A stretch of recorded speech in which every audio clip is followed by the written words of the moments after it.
tonight, San Antonio FC makes the trip south down I-37 to Edinburgh, Texas to take on Rio Grande Valley at HEB Park. Tonight's match is presented to you by HEB. Welcome in. I'm Josh Toll, and with me is former MLS star Walde Harris. And Walde, another 3 points on the line for Rio Grande Valley. They look for their first win of the season. Meanwhile, San Antonio looking to stay undefeated as they sit atop of Group D. Yeah, San Antonio's been on a roll lately. Just defending well, attacking well, doing everything well. It's going to be an uphill battle for RGV, but Coach Gerson Echeverry says he has them ready to go, so we'll see in a couple minutes here. This is the third meeting between these two clubs. They have already met twice this season. In the first one, it was back and forth in a game that finished 1-1. Christian Pirano would get on the board for San Antonio FC, would give them some momentum, but Rio Grande Valley would get back and score a goal. Yeah, Rio Grande Valley has been starting it off a little bit slow, but definitely comes into the game as the game goes on, so we'll see if they could get off to a faster start tonight. And then you're looking at that second game, Rio Grande Valley falling 1-0, as here you get the goal from Tiberson, the Brazilian, slotting that one in the left corner. Tiberson making an impact, but then in the second game, that is when San Antonio came up victorious 1-0. Yeah, obviously San Antonio made some adjustments and Pirano got on the ball. Can't let him face you because he's going to find the open pass or he's going to find the back of the net. DiRenzo finding the back of the net on that one for San Antonio FC. In preseason, though, Rio Grande Valley did take down the San Antonio club. As we look at the all-time series right now, the Toros ahead, 5 wins to 4 losses, 5 draws. Leading scorer ever Guzman, but Christian Pirano right there for San Antonio. Yeah, he's going to be a big factor tonight. If he gets going, watch out. RGV is going to have to be tight in the back and not give him any room. And of course, these two teams play once again next Saturday at San Antonio. And now we take a look at our player to watch. Tonight's player to watch is presented by Rodeo Dental. Yeah, Kembo Kabato, the Canadian, 19 years old, turns 20 next month. He's looking to get on the ball right in the midfield, make things happen. He's usually the one that's between the lines, making the combination plays and springing the passes up front for the forward to run onto.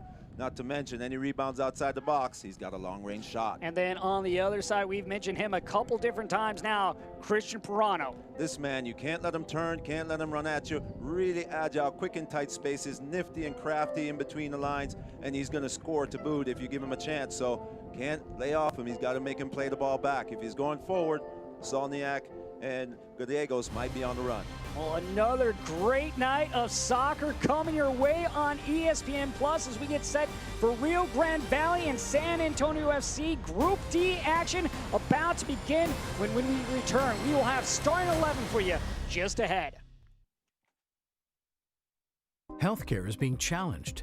DHR Health is meeting that challenge. We opened the DHR Health Serious Infectious Disease Unit, a fully equipped, fully staffed facility designed to care for patients with COVID-19. To ensure that we can keep our general patient and staff population safe, this unit is housed in a standalone building. To ensure the safety of all who visit and work at DHR Health, we're screening everyone prior to entering our facilities. We know that together we'll get through this. Now more than ever, DHR Health, for you, for life.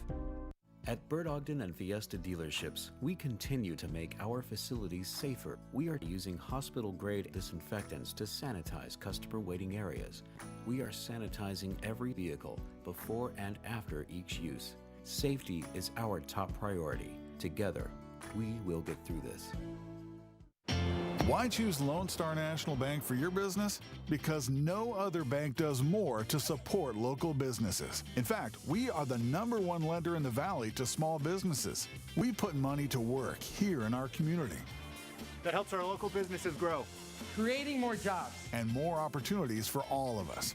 Working together. Together. We do what the little banks can't and the big banks won't. Lone Star National Bank, the Valley's bank.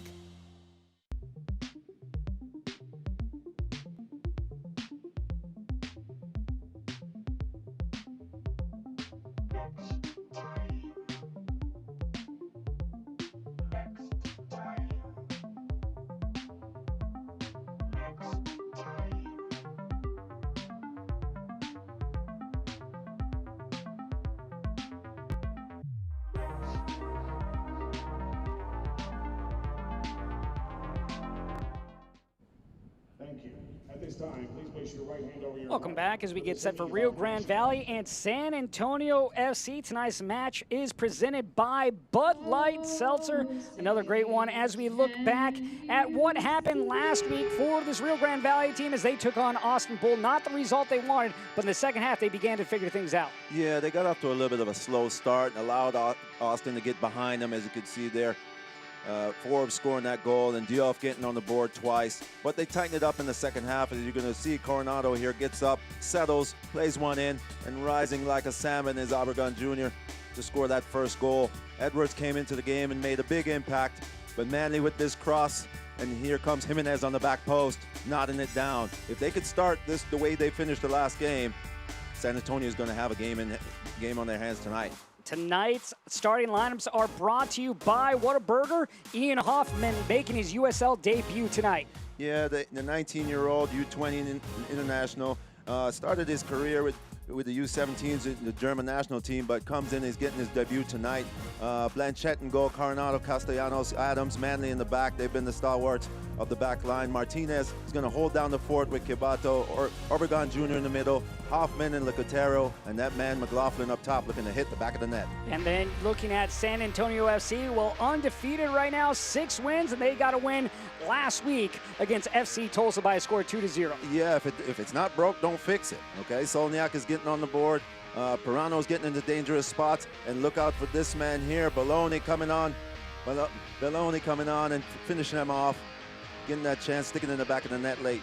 For San Antonio FC, 17 goals on the year as we take a look at Coach Alan Marcina's lineup, same as he had last week, so no changes. No changes. Cardoni starts in goal. He's one of the most experienced goalkeepers in the league. Tainter, Yarrow, and Gorski at the back. Gorski will be in the center of the park. And obviously that man, Hiravu, taking it to them from the midfield. But PC sitting in the hole, doing the dirty work is what really opens up Smith and Maloney to get runs on the outside. Gallegos and Pirano doing the business, and Solniak looking to stick the ball in the back of the net. For San Antonio FC, they've only allowed 4 goals in play this season. That is best in the USL. They also have 6 clean sheets, which puts them at top of the stat sheet when it comes to shutouts. They're looking for another one. Meanwhile, Rio Grande Valley trying to build off that multi-goal game that they had against Austin Bold. They have given problems to San Antonio, and they hope to do so once again this evening. Yeah, as we take a look at Coach Gerson Echeverry, back on the sidelines. Wasn't there last game. His assistant Murphy was there directing traffic, but he's back in the seat tonight. Let's see if the boys respond. He's hoping that his team will be much more aggressive here to start out the game than they were last week. Came out a little bit flat, changed things in the second half as we are underway.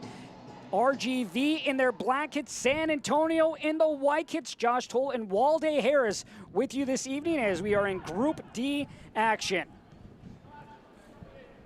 That will be played out as we take a look at our injury report presented by DHR Health. And looking at RGV, Andrew Samuels and Ben Willis out, and no injuries for San Antonio, so full power once again for Coach Alan Marcina. Yeah, Coach Marcina talked about getting off and being the aggressors to start on both sides of the ball.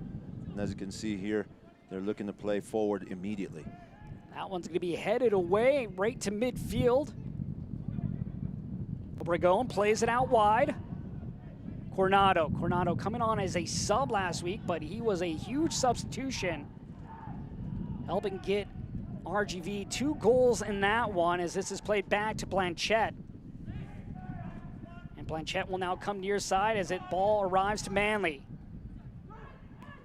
Manley will play it to the center. And this one taken away by San Antonio. Both team will put pressure on one another. Talking with head coach Alan Marcina, he said that he wants to be the aggressor. He wants to put pressure on the back line as much as possible, as well as with those forwards, getting at the defenders and the goalkeeper. And this one played up and then cleared right back. Yeah, both teams feeling each other out so far. RGV looked the better team in terms of putting passes together and getting numbers forward. We'll see if they can continue. Down to the channel, and this one sent away. Now we'll look at tonight's keys to the game, which are presented by the Bert Ogden Auto Group. Yeah, for the RGV Toros, it's all about playing with confidence, come out and being the aggressors, getting on the front foot, establishing their style of play, and try to get that early goal. And obviously, San Antonio has to be good defensively. They have to transition quickly back into position and not allow any space in that midfield for RGV to get any confidence going. We talked about how lethal the defense is of San Antonio. While they can get it done in the attacking third, they have 17 goals on the season, which is 5th in the USL. For Rio Grande Valley, 7 goals on the year as they got their first multi-goal game last week against Austin Bold. Yeah, Coach Gerson Echeverry talked about building off that. He was happy about getting multiple goals in the game, but definitely wanted more from his players.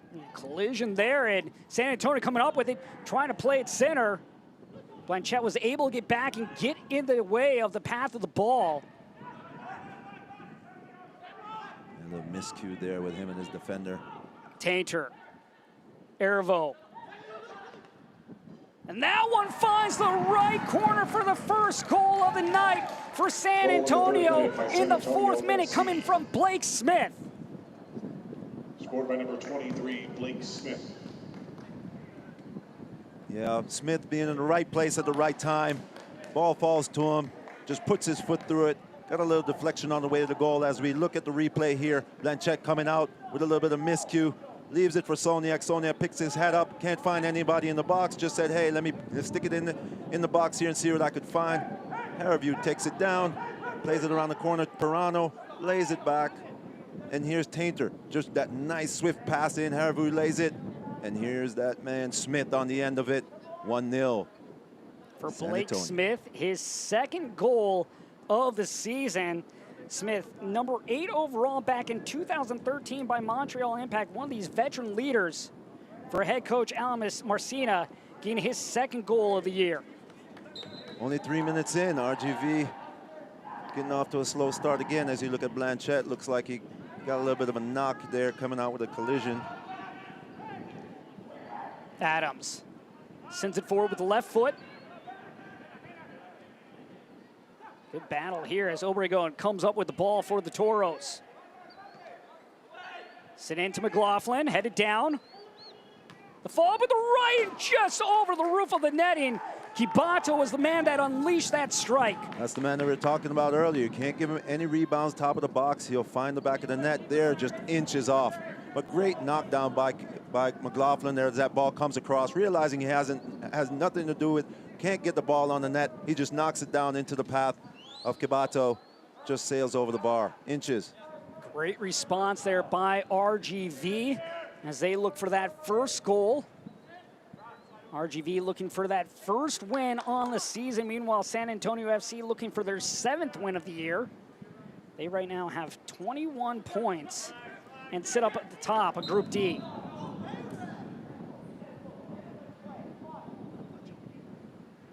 This foul is going to go against the Toros, and we'll have a kick just past midfield. Coach Marcina earlier in the week talking about not being complacent, being at the top. Always have to be on your A game, forgetting about the last victory and going into this game with an open mind and the desire to win the game and impose their will on the game. Obregon steals it away from Tainter, way to get in front. Obregon into the area. Has McLaughlin behind him, goes to the end line. McLaughlin with a chance here. First corner kick of the night coming for RGV. That's good work there by Obregon to get in between the defender, protect the ball, hold the ball up, and then has the vision to find McLaughlin. Unfortunately, McLaughlin's shot was blocked, but they get a corner out of it. Corner kicks are brought to you by HEB. Rio Grande Valley now looking to respond to that first goal coming from Blake Smith as Isidro Martinez will set up in the near corner.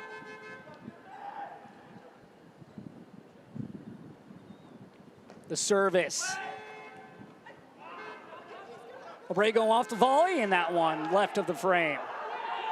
Well, you see all the players demonstrating around the referee. They wanted a push there on Obregon Jr.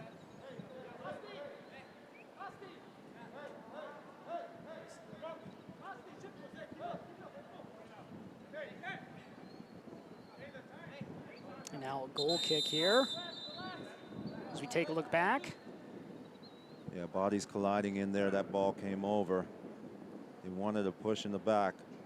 You can see Coach Echeverry asking the same question. And now Rio Grande Valley and San Antonio FC have come together to recognize the fight for equality, diversity, and inclusivity by using the next minute and 46 seconds from 7 minutes to 8 minutes and 46 seconds to very powerful and symbolic numbers, not to play soccer, but rather to honor the ongoing movement and social injustice and the need for positive change in our sport and our society. What you're seeing here comes just hours after the unveiling of the Black Players Alliance, an organization recognized by the USL and USLPA with a mission to educate and empower its members to use their platforms to bring positive change to their communities.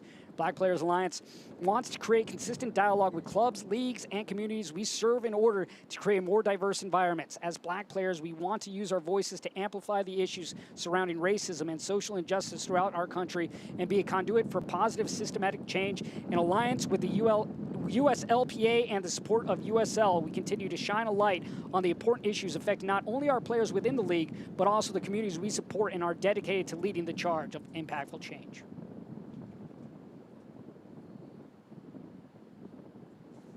Powerful moment there as you watch the players stand in all respect.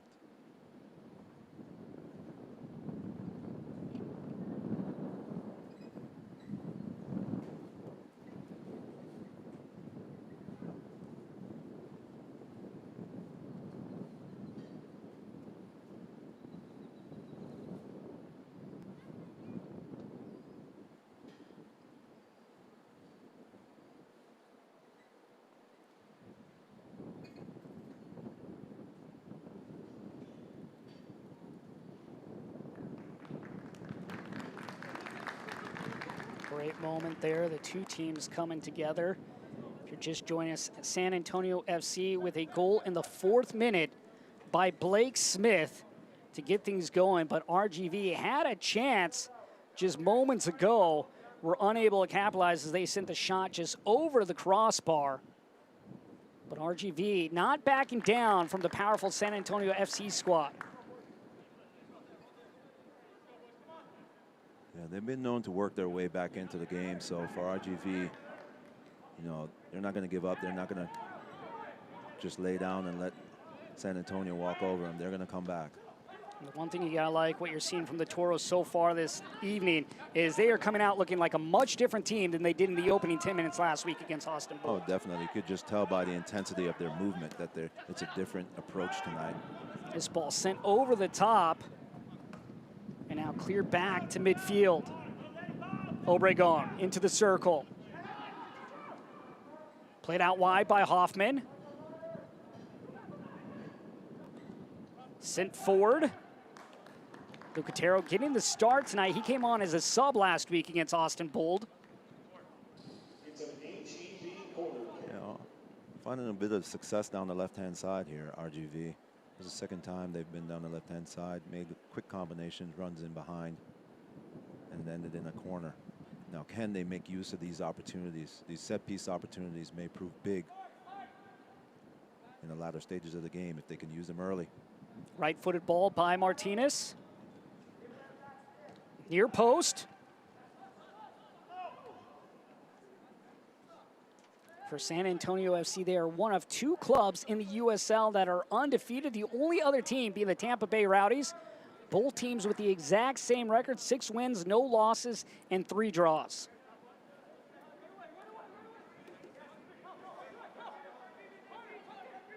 You go back to last season for San Antonio FC, they were just 1 point out of that final playoff position. Meanwhile, RGV, they were right there as well, as they were 5 points away from that 10th spot. Of course, this season, it being a completely different season with COVID-19, the top 2 teams from each group will move on to the playoffs, as this right-footed shot is going to go wide.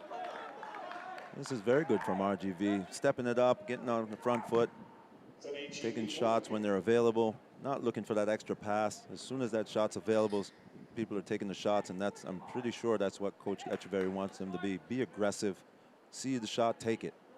3rd corner kick of the night for the Toros.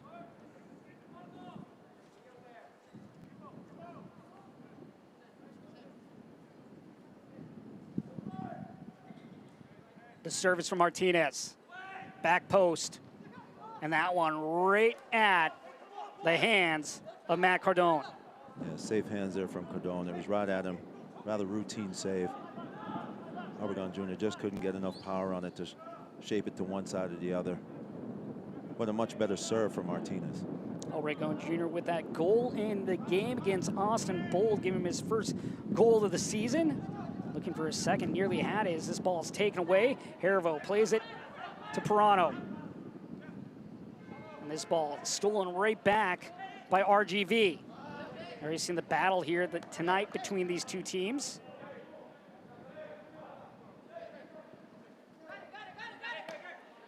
Tainter plays it up. And that one goes over the head of Carter Manley. Manley, though, gets in front of that pass. PC will play it back to Tainter. Tainter, team of the week for week 9 in the USL.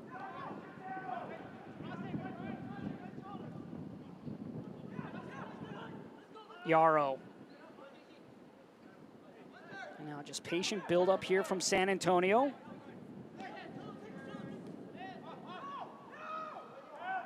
Cardone, he has 3 clean sheets on the season. He's tied for 4th best in the USL with his teammate Dane Sinclair.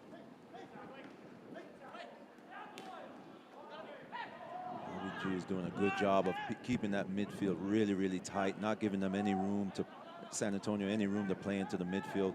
The only choices they have are to the outside or over the top. Lucatero.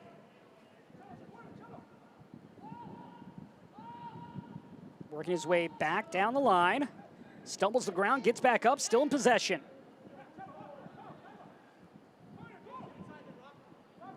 Hoffman. From my vantage point, that looked like a corner kick, but obviously the referee has a better look at it, calls a good kick. But that's better from Hoffman and better overall by RVG. Asking questions, finds some success down the left-hand side of San Antonio's right-hand side as you look at him go at Yarrow here, 1v1, little step over move. Try to wrap his foot around that, but just got away from him a bit. For Ian Hoffman, how important is it for him to get that early confidence in this game? Is this play through, but an easy scoop by Cardone? Yeah, he got a shot off earlier. All these good touches, completing his passes, we'll see him growing confidence as the game goes on. And as you can see there, he's not afraid to go at veteran players 1v1. Hoffman, 19 years old, out of Wilton, Connecticut.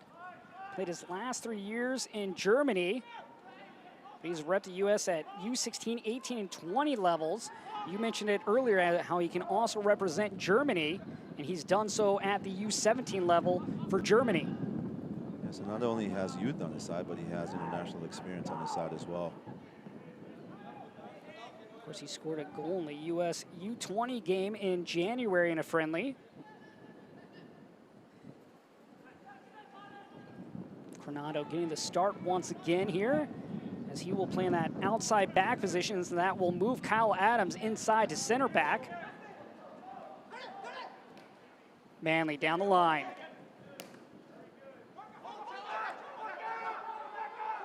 Obregon draws the foul, and now a free kick here for RGV. Hoffman plays it wide.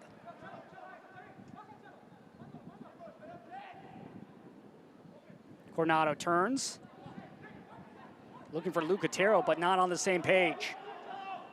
And now San Antonio looks to counter. Gallegos. Pirano.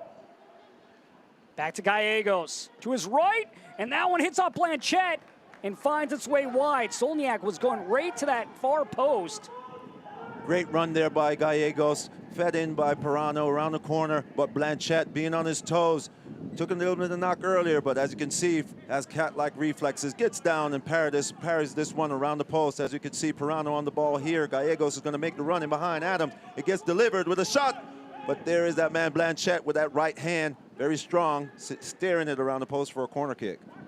Good save there from Blanchette, keeping this game at 1-0. First goal coming back in the 4th minute by Blake Smith as we get set for a corner by Gallegos. Inward swinging ball.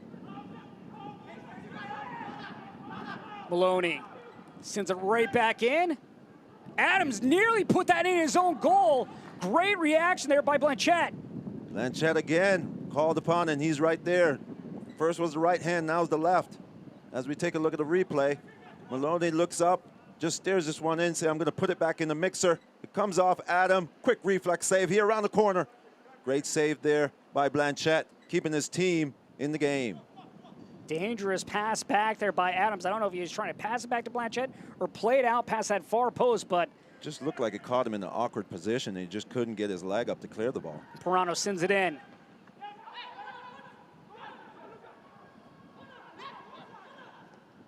And that one's going to sail well over the crossbar. Yeah, long-range shot, just putting his foot through it, see if he could get it on frame. Maloney didn't get his upper body over it.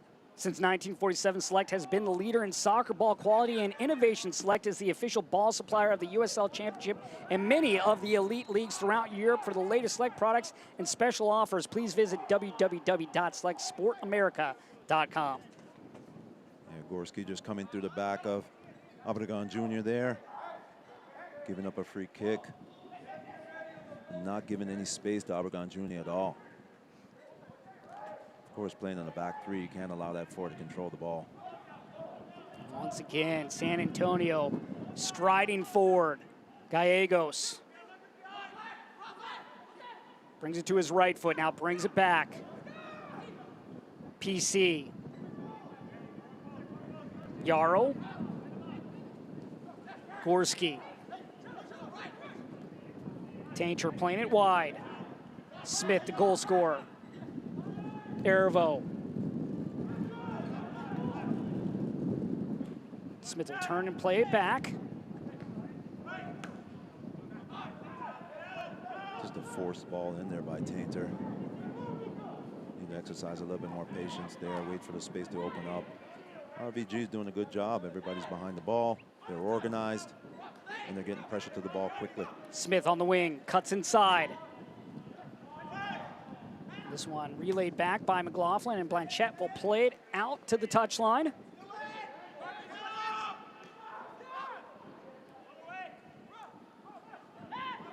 Gorski. Solniak drops it off. Gallegos outside to Smith.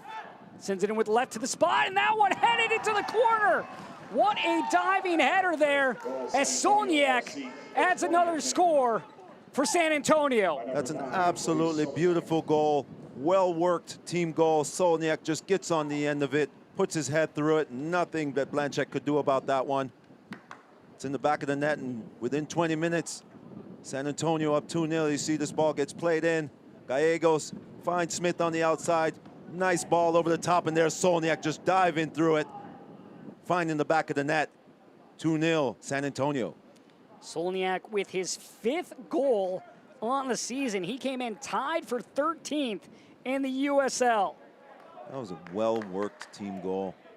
Started up the left-hand side, came back in, came back outside, whipped into the box, and there was runners and numbers in the box. Talked about RVG getting pressure to the ball. They didn't that time, and San Antonio made them pay. Now the question is, once again, how does Rio Grande Valley respond as this is played to Obregon? Obregon plays it inside, Kibato. Kibato just couldn't gather that ball in. And now San Antonio will once again fire down the opposite direction.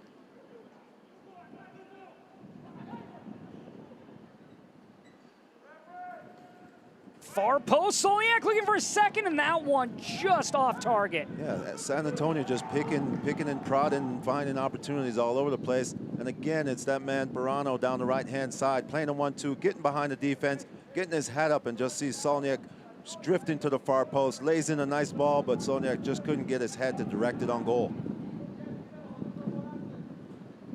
Almost his 2nd goal there for Solniak, just a minute apart from his 1st one.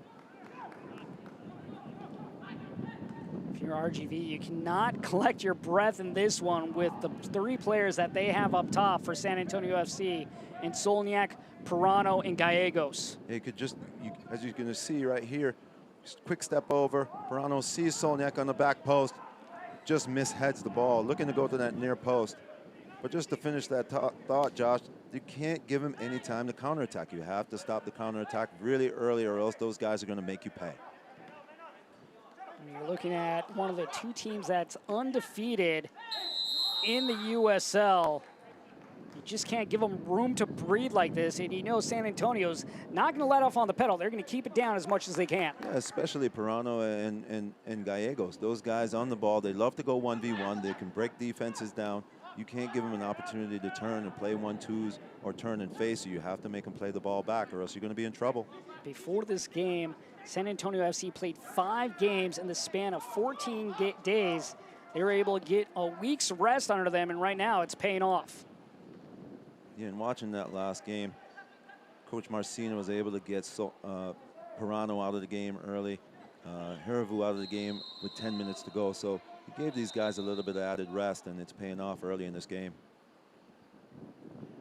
For San Antonio, they now have 10 goals on the road.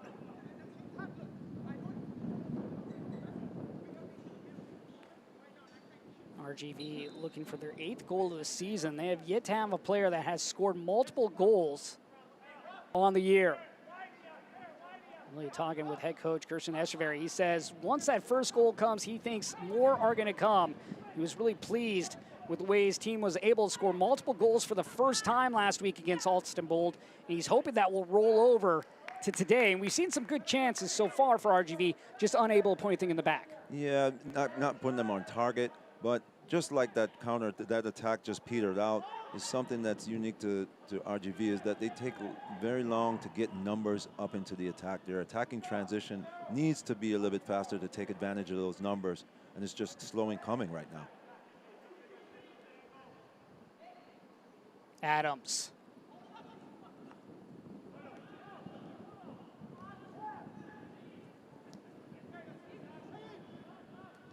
This one will be played all the way back to Cardone. Cardone out of San Antonio, Texas. Flick back, Gallegos giving chase. An offside flag up against Gallegos. Nearly timed that run, did the 18-year-old. It's good movement up top. Ball plays into the forward, and he has 2 wide or inverted forwards running off of him. Difficult to stop if he gets flicked on. Manley plays it to the middle. Gallegos. Manley right on his hip. Smith. PC. And this will be a foul against RGV. PC does a great job of just mopping up things in the midfield. He reads the game so well, always in the right place at the right time, and has a remarkable motor on him as well. He was going all game when they played this last game, and he never stopped running, never stopped moving. PC from Brazil, and of course you have the trio of players from Argentina, from San Antonio. Smith plays this to the spot. Repelled away, but right to PC. Sends it in with the left foot. Kibato heads it down. Finds the boot of Smith, puts it back in play. Adams right there. I think that's one of the few times I've seen them put the ball in the box and there was only one person in the box, so. Lucatero plays it all the way down, but no one up front for RGV. RGV getting a little bit stretched here. I'm gonna watch out. PC trying to send that one to Gallegos, but just too far, allowing Blanchette to come out and grab the ball out of the air. Martinez with the diagonal pass. An offside flag up against youngster Hoffman. Just a little bit overeager to get into the space there, but that's better. That's a good look for Martinez. They need to do that more often and get their wingers into the attack, as San Antonio is only playing with 3 in the back. So there should be spaces wide you play those long diagonal balls into. Smith at midfield. Tainter plays it in. Gorski, the center back.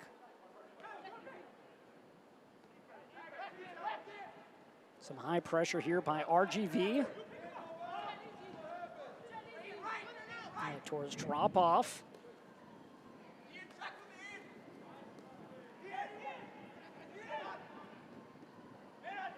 Adams, he'll drop this back. Blanchette. Castellanos. And Manley just plays that off the defender and throw for RGV.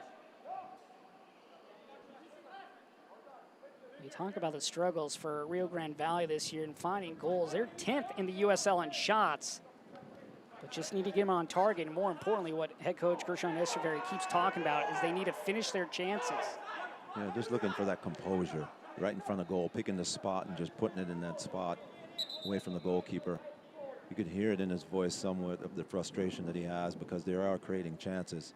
It's really all about putting it in the back of the net now and just having the mindset of, hey, I'm going to go through this, I'm going to be successful. And so one thing that he's talked about, his team has not given up. There's been effort that's been there in every game, just the results not coming. He sees improvements every week from his team and his players, but really they need to put together a full 90 minutes to come out successful. Yeah, he talked about them being confident and being aggressive, not being passive. Coming out a little bit passive here again in the first half, but hopefully they can turn that around. Our referee Malik Badwai talking to the bench of Rio Grande Valley, obviously not liking what he's hearing from them. PC drops it off on the return pass. Looking for Solniak. Headed down.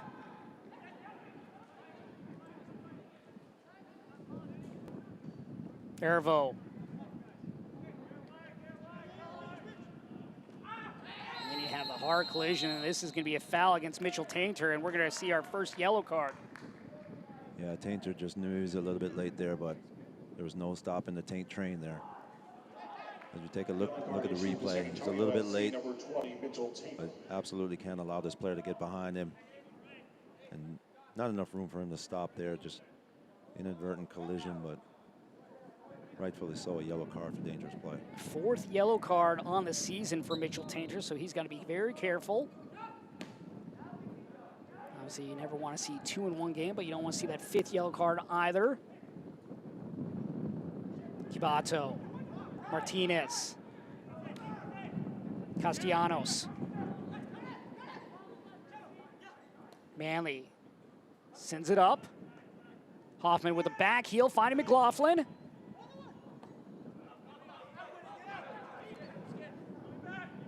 Hoffman bringing a little flair on that pass. Yeah, good skill from Cabato there to keep the ball, keep possession with 2 defenders on his back, works it back into the midfield, and they find a ball down the line to McLaughlin. It's good movement up front. RGV need to keep this up and see if they could get one back before the half. For San Antonio FC, making the 3-hour, a little bit more than 3-hour trip down I-37 to Edinburgh, Texas to take on RGV in this Lone Star State battle. As we take a look at what could be if we had Copa Tejas. Of course, El Paso not being in this as they are in Group C, the lone team out of Texas not to be linked up in Group D. But there, you would see the points as they would stand right now. San Antonio would be up on top, just ahead of Austin Bold by 1. Then you have El Paso with 3 points and Rio Grande Valley right now in that 4th spot. Of course, this is not taking place at Copa Tejas with El Paso being in Group C. Always great to have those different trophies that you can win when the supporters put it together.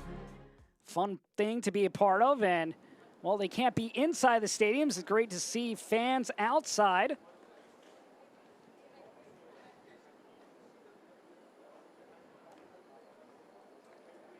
As we are in hydration break. Of course, we will have one in the second half as well. Coach Echeverry looking to make some adjustments here, especially in the middle of the park, so that San Antonio can't find those entry passes and break them down. Well, you look back at last week, RGV trailed in that one, but they were able to get back into it in the second half, just didn't have enough in. but you're hoping to see a little bit of the same. We're seeing more energy out of them today. It's just going to be a matter of can they be a threat in that final third. Yeah, for me, they just need to be a little bit more cohesive, especially when they're pressing high. Can't allow San Antonio to play out easily. You need to put them under pressure, get their players head down, force the mistakes higher up the field. But they need to be cohesive. They need to be compact. And it's an all or none law when you're going to press high up the field. Everybody has to go. Everybody has to be in tune with each other. You need to communicate and try to get them to make mistakes in their own half. But that's just not happening right now. The press is a little bit disjointed, and San Antonio is breaking it down and finding their way down the sides. Of course, this is a third meeting between these two clubs this year. And the first one, it ended in a 1-1 tie. The second one, San Antonio came up on top 1-0. But if you go back to preseason, Rio Grande Valley was able to take down San Antonio. So you got to think they've had success. Yes, it was in the preseason. Different players were involved. But that's got to give you at least a little bit more confidence knowing that you have the ability to come up with 3 points if you've seen success in the past. Yes, that's true. But in the back right now, you have 3 experienced players in the back 3 with PC sweeping up things in front of them. So it's going to take a little bit of ingenuity, a little bit of craftiness, and a little bit of efficiency as well. So they have to be compact. Everybody has to be on the attack. Everybody has to go, make those runs and take risks in the final third. But here they have to be good with the ball. Make sure you take care of the ball going into midfield, and then you could take your risk higher up the field. Coach Echeverry talked about how he wants to push the envelope against the San Antonio squad. And this will be a foul there being called against Hunter Gorski. Obregon Jr. has been a bright spot for them so far. It's been probably about 3 balls that's got played into him. He was able to hold off Tainter and bring his teammates in. They need to go and dip into that well more often. Martinez will line up for the free kick. Martinez, the 23-year-old out of Brunsville, Texas. Right up there and chances created in the USL as he will send this forward.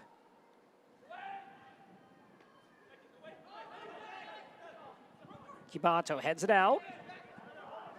Martinez sends it into the far post and just over the head of Obregon. Sit on, and a score coming in the 35th minute, and finding the net is Robert Castellanos with his 2nd of the season. Yeah, Castellanos just waiting at the top of the box for any knockdown. He comes to his left foot and he just puts his foot through it. Nothing that Cardone could do as we take a look at the replay here. Martinez goes down the line, just putting the ball back in the mixer. Cardone can't get it, Obregon can't get it, but it falls to the foot of Castellanos and he just puts his foot through it in the back of the net, making this a game again, 2-1. Castellanos giving RGV that first goal and a little bit of momentum for the captain, swinging into Toros' favor. Now, can they capitalize on it? Can they kick on from here and find the equalizer and move even further forward? Pirano finds Gallegos with a little bit of space, slows it up. Good job there by Manley putting his boot in there, but a corner here for San Antonio. And that's good 1v1 defending from Manley, just standing his ground, not falling for the fakes. Coach Echeverry talked about in our call this week how Manley is a good 1v1 defender. Really would like to see him develop into a more aggressive player here as the season progresses, but he's lots of tools, and seeing one there in 1v1 as this is sent in back post.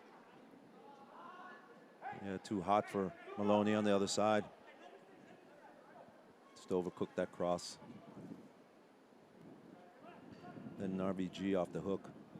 Got an opportunity to put more pressure on him, just getting the ball with a good service and keeping the ball in the mix in front of their goal. Let him off the hook there and able to play out his RGV. Adams pushing forward. Played wide. Sent in. And then going up was Cardone to get that right there once again on that back post. Obregon. Great read from Cardone right there. Just following all the way. Safe hands and distributed very, very fast. That's hard to counter. Castellanos will play this up. Smith. The captain, Castellanos. Castellanos with his second goal of the season. He's the first player for the Toros to have multiple goals this year. And just unable to pick out the right passes, make the right decisions playing out of the back there. Albeit the movement ahead of the ball was non-existent, so it was very difficult to play out. Gorski gets the return pass. Ervo. Pirano to his right, that's where he goes. Pirano gets around Coronado. Looking for Solniak. Solniak thought Gallegos would be pushing forward towards that back post. No one there. Smith has room to work with. Smith. And that one hits off Castellanos. Corner kick here for San Antonio. Yeah, Smith on the marauding run. Just way too easy to break down the defense there, as you see Castellanos remonstrating. Hey, those guys, it's too easy for him to come through from that position. But you also saw the skill of Pirano in tight quarters. He seems to have this uncanny ability to just work his way out and find that pass. Those are situations that RGV can't allow to happen, especially with a player of his caliber.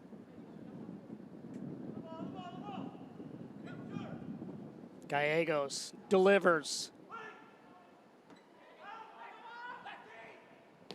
PC, and that one takes a ricochet. And corner kick now coming to the other side. I believe it's Martinez that's down. And now he's able to hop up. Yeah, he was just in the path of the ball and decided to put his head through it to protect his goalkeeper. Taking one for the team as we saw the replay. Look at the replay here. That ball gets headed out. PC running all full-fledged, put his left foot through it. Martinez was there to block it from going to his goalkeeper. Shot on goal, but they couldn't see the corner. Pirano plays it short. Maloney with the left. Sent away. Yarrow. Pirano. That one played out by the youngster Hoffman. One other game right now in the USL in the 81st minute. Pittsburgh Riverhounds up on Hartford Athletic 3-0. Of course, there will be plenty of action tomorrow night. But right now, 2-1, San Antonio up against RGV. Ervo pauses, dispossessed on the ball. Hoffman right there once again. Hoffman very active so far in this opening 40 minutes. Kibato plays it out wide, looking for McLaughlin.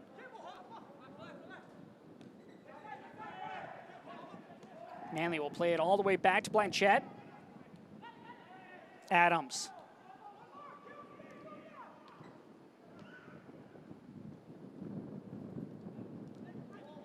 RGV does a good job of getting the ball into these positions, but now they need movement in advance of the ball. And now we will have a yellow card handed out to PC. So for San Antonio, they have two players with a yellow card, in Mitchell Tainter and now PC, the Brazilian. Yeah, PC just leaving a little bit too much in here, dragging Hoffman back by the shirt. Referee was right there, spotted the foul. 6 yellow card to match the kit number for PC on the year. It does such a wonderful job in front of that back three of just reading the game, being in good positions to deter entry passes into the opposition, the forward. And when he gets it, he's the catalyst for the attack, springing Hervu, Pirano, Gallegos, and sometimes over the top to Solniak. Castellanos, the lone goal scorer for the Toros, plays it over to Manley. The right back moves forward. McLaughlin. Plays it through. McLaughlin sends it in.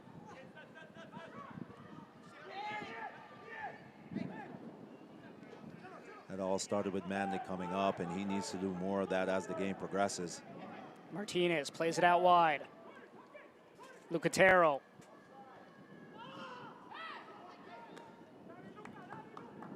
You can hear them saying, Dale Luca, keep going, Luca.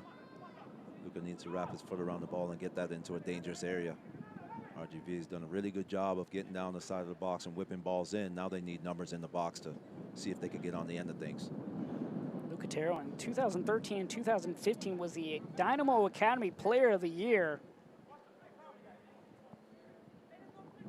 He's played in Liga MX as well. And now back with RGV.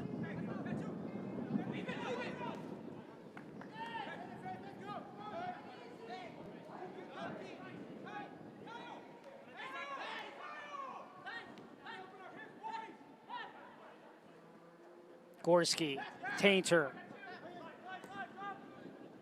Tainter going over the top. Too far for Solniak. That was the textbook shape that Coach Echeverry wanted. He talked about not letting San Antonio play out of the back, keeping them to one side, and they did it perfectly just now. This ball played into the channel. Chance here for RGV.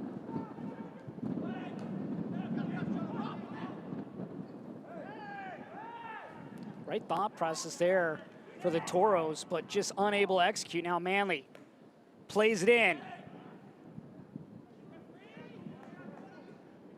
Manley growing in confidence, whipping balls in from deeper in the attack.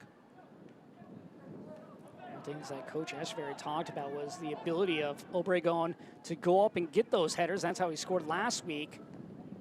Seen him a couple times get his head on the ball, but just unable to direct it on frame, as we'll have a whistle here going against the Toros.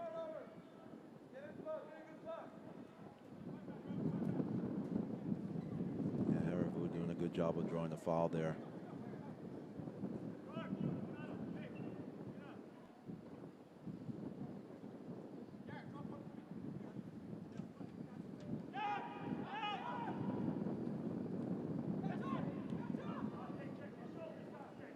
Yarrow turns away. Cardone.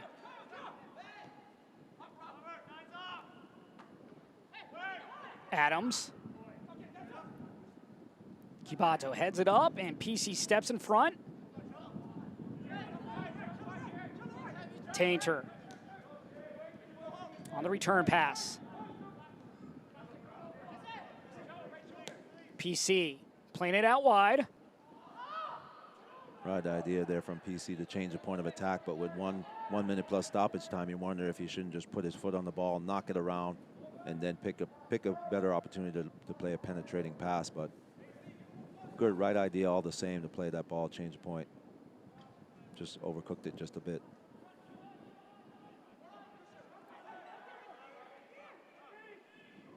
Obregon squeezes through, but right to Herriveau. PC. Maloney. We'll have 7 minutes of stoppage time added on.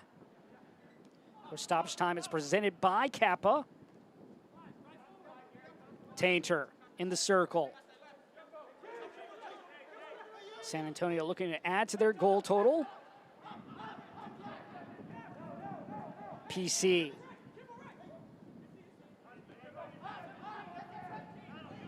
Gorski looking to send it outside, does. Maloney brings it down.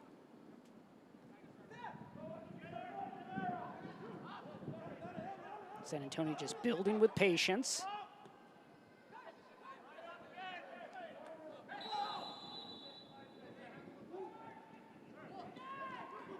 Trying to be creative with his trap there, Solniak.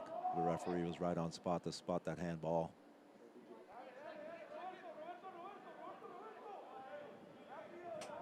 San Antonio, one of two teams undefeated this year in USL, the only other team being the Tampa Bay Rowdies. RGV looking to spoil that. Still in search of that second goal, trying to level things up. Their lone goal of the night. Coming from Robert Castellanos back in the 35th minute. That goal assisted by Christian Lucatero.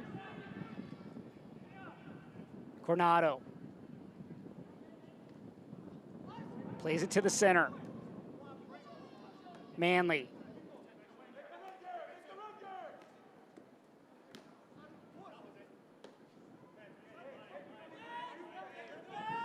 Throw here for Rio Grande Valley. See what Manley wanted. He was continuing his run, expecting the pass back from McLaughlin. McLaughlin just couldn't get the combo to work. Yeah, Manley's growing into this game, and they're going to need him to get more penetration down this right-hand side. Coronado with the left. Well, he tried to tee it up, but sent it well wide. Yeah, had the space and had the time. Just didn't have the quality of the shot. As you take a replay, great ball across for McLaughlin. Had the space, had the time, but just lacked a little bit of quality at the end to put that on frame. I'm sure he's going to want that one back. Great look at Gershon Echeverry right there, the coach for Rio Grande Valley. Back on the field. Last week he was off, and Bobby Murphy was in control.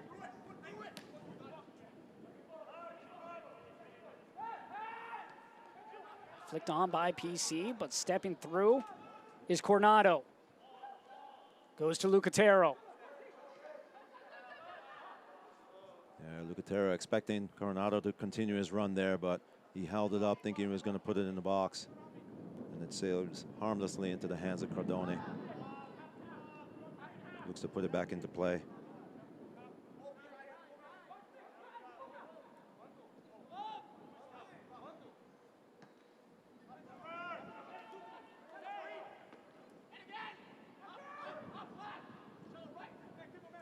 Kibato.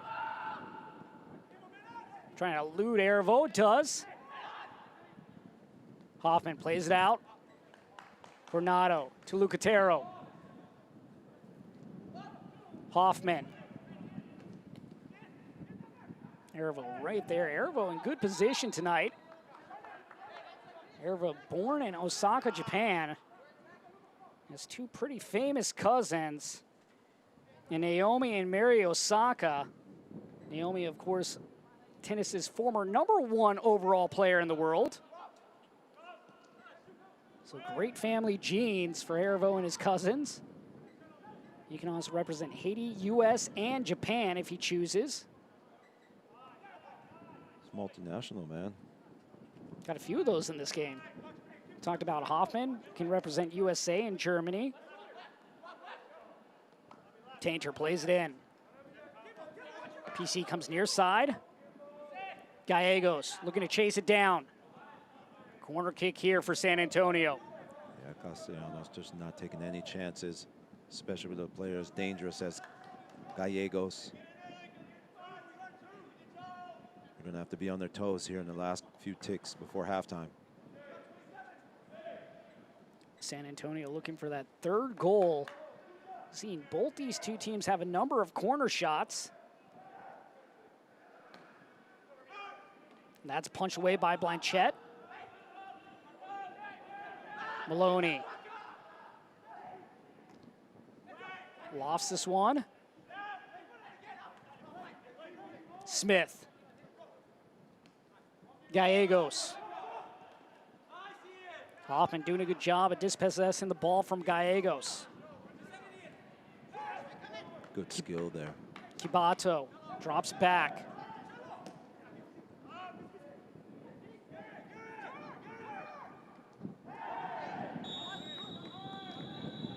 Looks like this is going to go against McLaughlin, and we will now see our first yellow card for RGV going to Garrett McLaughlin. Yeah, just a little bit left to be desired on that first touch from McLaughlin. Got him in trouble as we take a look at the replay. Ball gets played in. Okay, should protect this with his body here. PC making a run at it. Got to it first, but that poor first touch is what gave PC an opportunity to win that second ball. And that's something that Coach Echeverry talked about as well, is their decision making on the ball and their touch on the ball. Seem to give up possession really cheaply.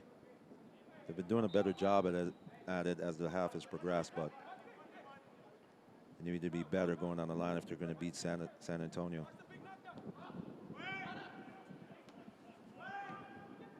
Left-footed shot in that one, well off. But for RGV, a much younger squad than that of San Antonio, and sometimes you can see that youth come into play in the various games over the course of the season. And that's something that Echeverry talked about as well, is that they need to mature. They need to learn from their mistakes, and go out there and try not to make the same mistakes twice. Of course, this being a different year with COVID-19 changes everything in the way that the season was built up. This will only be more spaced out as we have reached half as the final whistle blows here. Our score 2-1, San Antonio FC goes into the locker room up. And Walde, your thoughts here before half? Well, San Antonio came out and did what San Antonio does. They come out, imposed themselves on the game, got the early goal, got a second goal, but then took their foot off the gas a little bit.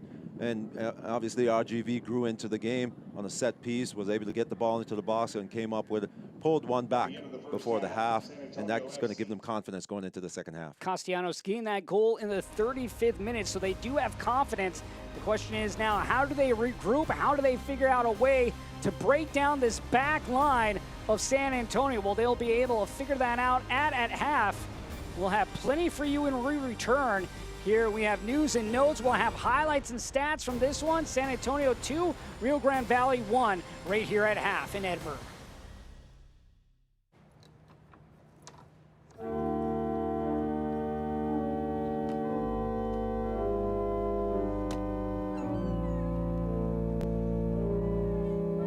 Don't be shy about getting your hands in there. Grab the side of the dough furthest away from you and fold it in toward the Take me out to the ball game. Take me out to the couch.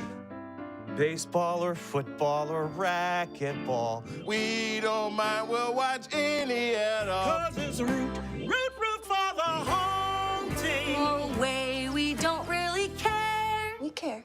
I care. 'Cause sports are finally back and there's a Bud Light there. Eddie lines one towards the middle. Base hit. Just settles over shortstop's glove and into left field. That brings in a run, and we are tied here in Chicago at 2 apiece. Why choose Lone Star National Bank for your business? Because no other bank does more to support local businesses. In fact, we are the #1 lender in the Valley to small businesses. We put money to work here in our community. That helps our local businesses grow. Creating more jobs. And more opportunities for all of us. Working together. Together. We do what the little banks can't and the big banks won't. Lone Star National Bank, the Valley's bank. Healthcare is being challenged. DHR Health is meeting that challenge. We opened the DHR Health Serious Infectious Disease Unit, a fully equipped, fully staffed facility designed to care for patients with COVID-19. To ensure that we can keep our general patient and staff population safe, this unit is housed in a standalone building.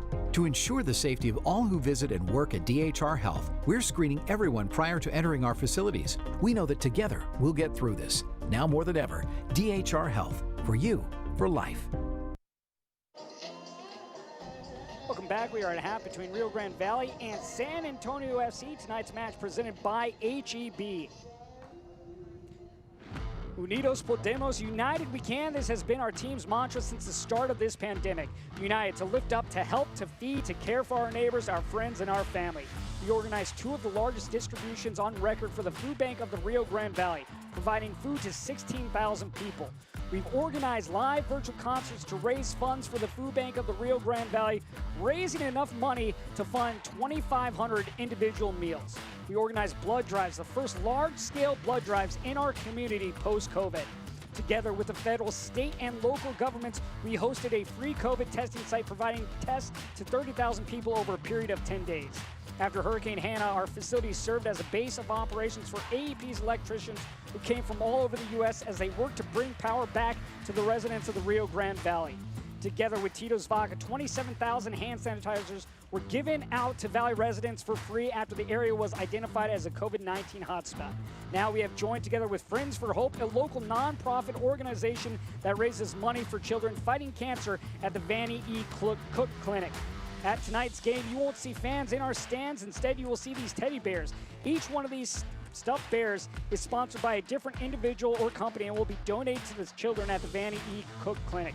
We will donate all the funds raised from the sales of the bears to the clinic, which offers life-saving cancer treatments to children regardless of their financial situation. Purchase your bear online today at rgvfc.com and help the cause. Unidos Podemos.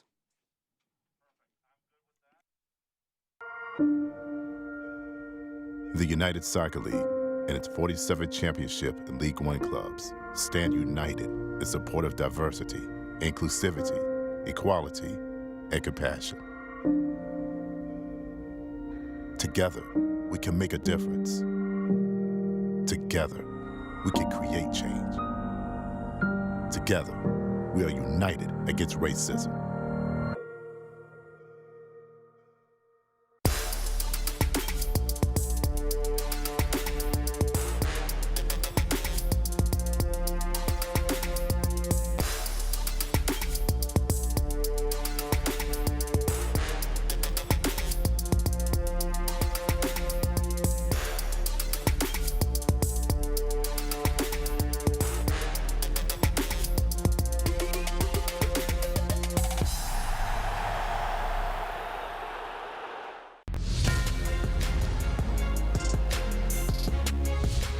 Passing here, fans enjoying it. Touch now, and the Rowdies attacking, shooting, and scoring! What a goal! Smith able to get forward. The one-time cross into the area, cleared away. Palmer keeps this one alive. He's going to have a go, and he scores! Great goal from Palmer. It is 2-1 for Orange County Soccer Club. Good for Wole, use his body. One time to Mo, what a strike! Something from nothing. Never seems to put a foot wrong. Here's Seguru. Looping ball into the box. Bouchard will head it back. Oh, and it's a beautiful goal from Suarez. Played forward, Davis tried to slip it through. Does so to Sierakowski. Sierakowski with the chip and the goal!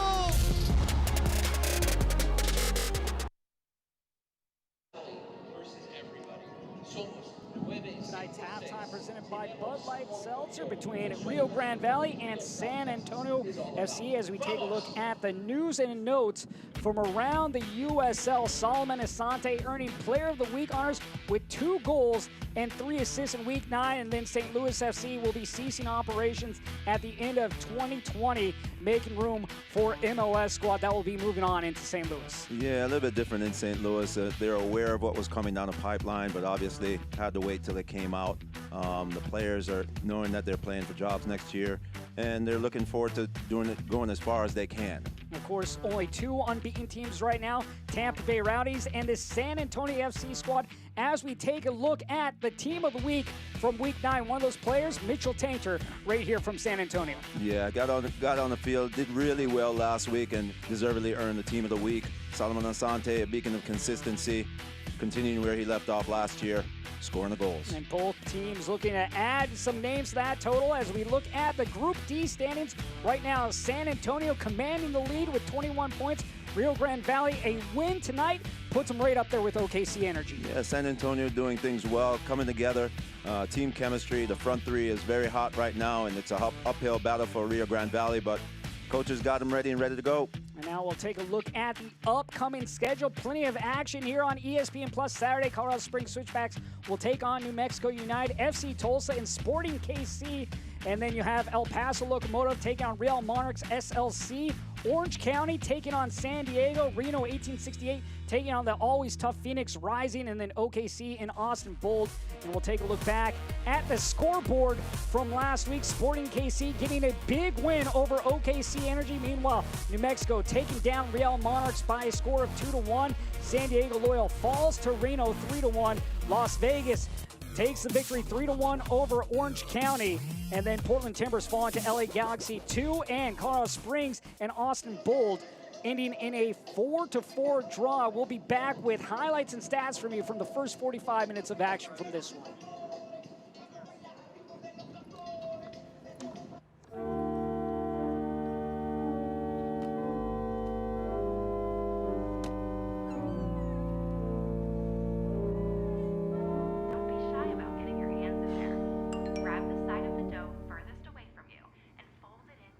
Take me out to the ball game. Take me out to the couch. Baseball or football or racquetball, we don't mind, we'll watch any at all. 'Cause it's root for the home team. No way, we don't really care. We care. I care. 'Cause sports are finally back and there's a Bud Light there. Eddie lines one towards the middle. Base hit. Just settles over shortstop's glove and into left field. That brings in a run, and we are tied here in Chicago at 2 apiece. Healthcare is being challenged. DHR Health is meeting that challenge. We opened the DHR Health Serious Infectious Disease Unit, a fully equipped, fully staffed facility designed to care for patients with COVID-19. To ensure that we can keep our general patient and staff population safe, this unit is housed in a standalone building.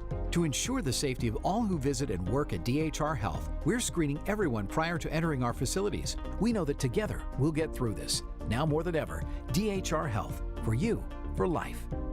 At Bird Ogden and Fiesta dealerships, we continue to make our facilities safer. We are using hospital-grade disinfectants to sanitize customer waiting areas.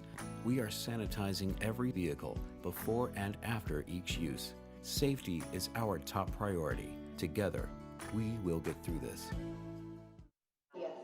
45 minutes in the books. San Antonio up 2-1 over Rio Grande Valley. As we take a look back at the highlights from the first half, and San Antonio doing what they do best, putting pressure right away on Rio Grande Valley. Yeah, Maloney playing this one over the top. Solniak running it down. Blanchette comes out with miscue there. Falls back to Solniak. He gets his head up, crosses it all the way over. Hervu gets on it. Plays it here into Pirano. Pirano gets his head up again. Good sustained attack. And then Tainter plays it, a nice little ball back into Hervu. Finds Smith, puts his foot through it. Blanchette dead to rights. Nothing Blanchette could do about this one, as Blake Smith would find the first goal in the opening 4 minutes for San Antonio, and they will continue to go. Yeah, good cross into the box here, headed out. Maloney again, that man, gets his head up, puts the ball back into the mixer. A little miscue. Great save by Blanchette. Quick reactions to his left. Gets down, parries that one around the right post. Adams nearly with an own goal, and that would have been no good for RGV, but San Antonio would find that second goal just a few minutes later. Yeah, great interplay here. Just laid on a platter for Solniak to come through. Nothing Blanchette could do about that one. As you take a look, that ball gets played down the line. Smith just puts it in his path and he runs through it, 2-0. Smith with a goal and an assist, but RGV, they would get things going late in the first half. Yeah, they're a team that tends to start slow, but Martinez picks up the pace by putting in a depth ball to the back post. It falls to Castellanos, and that left foot, he just drives it as hard as he can, and nothing Cardone could do about it.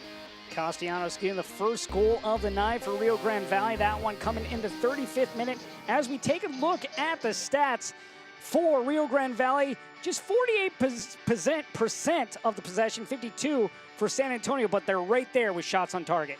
Yeah, but it's really the quality of the possessions that's the difference. San Antonio is keeping the ball in the midfield and the back, so I would say that possession is a little bit even. But in terms of effectiveness, San Antonio has been effective in the final third with the quality of their passing and obviously the goal scoring. Well, right now, as it's a beautiful night in Edinburgh, Texas, as we get set for the second half. Walde, for you, what do you need to see from these two teams coming out here in the second half? RGV needs to take some chances and look to get in behind the back three. I mean, they're playing with a back three, get some balls out wide, in behind to Abergon Jr., and see if he could cause some problems. But they're playing everything in front of the San Antonio's defense, and it's pretty easy to read, pretty predictable. As far as San Antonio is concerned, get the ball up top to Gallegos, Pirano, and obviously the man up top, Solniak, is making those runs in behind. They just need to be patient and pick their moments to find those spots, and those three will combine and get more opportunities. Well, for last week, Rio Grande Valley scored 2 goals in this second half. They'll look to find a way to get another goal on the board, to find a way to level things up against a tough San Antonio squad. Both these teams have played tight games against one another this year. The first game resulting in a draw 1-1. The second one, San Antonio coming up on top 1-0. The question is, how does Rio Grande Valley respond here in this second half? Well, the last game out against Austin Bold, we had the tale of two halves where they went in a little bit down, low energy, came out in the second half and scored 2 goals and made it a game. So can they do the same here, being just 1 goal down? Whereas in the Austin Bold game, there were 2 goals down at the half, and they came back from that score, albeit coming up a little bit short in the end, losing 3-2. But the energy was much different in the second half. So hopefully they could do that again and find the equalizer and kick on to see if they could get three points. Definitely saw the confidence build for Rio Grande Valley here in that first half.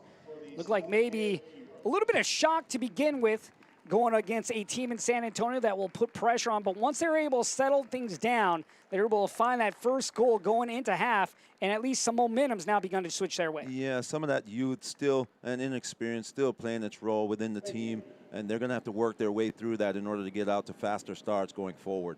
But as you said, they're growing in confidence, and let's see what they can do in the second half. For San Antonio, one of 2 teams in the USL that is undefeated, the other team being the Tampa Bay Rowdies.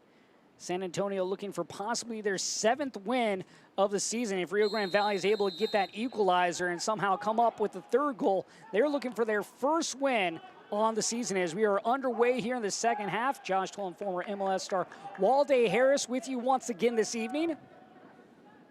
Group D action between San Antonio FC and Rio Grande Valley.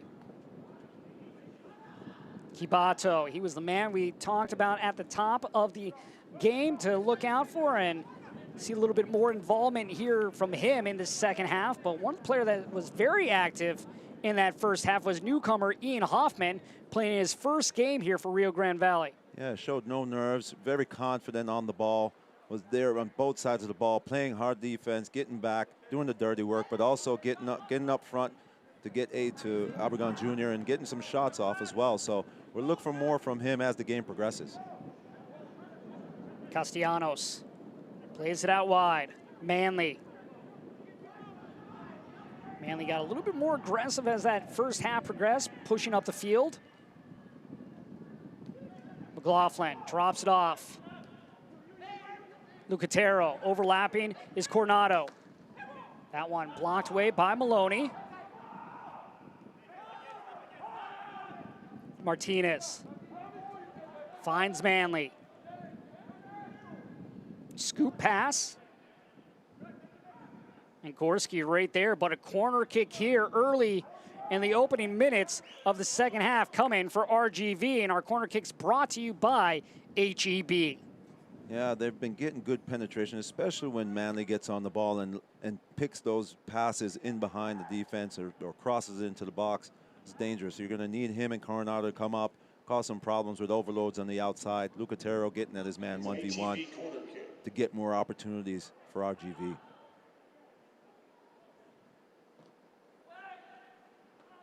Headed up by Castellanos, and that's going to find its way on the roof of the cage. Another chance goes begging for RGV, but at least they're creating them. As Coach says, it's really all about putting the ball in the back of the net. Castellanos, one of those big bodies there for Coach Gershon Echeverry. Getting his head on it, but just could not direct it on frame. And Martinez tripped over there. Committing the foul was Jose Gallegos. The midfield stalwarts here, Martinez. Plays great on both sides of the ball. Almost seems to have an unbelievable engine room. Just keeps going and going and going. Martinez, one of the top players when it comes to crosses. He's 8th in the USL.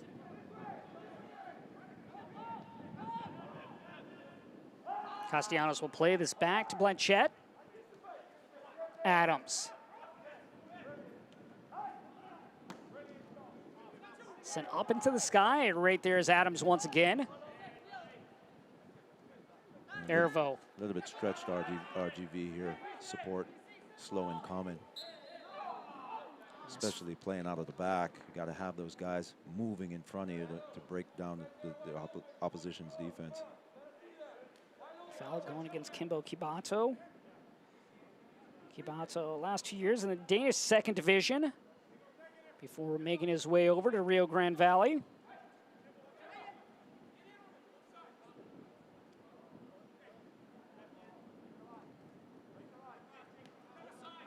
Ervo.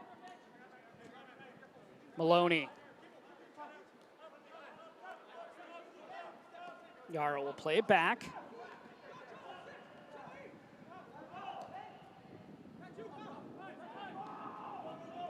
You could see on that play how quickly RGV got up with numbers and put numbers around the ball. And San Antonio was unable to keep possession. They had to force it over the top. They need to do more of that. Hoffman turns away, eludes Maloney for a second. And Maloney able to catch up and play that ball out past the touchline. You could see Hoffman's not afraid to go on 1v1. He's actually looking for those opportunities to impose his will on the game. Kibato plays it out. Coronado.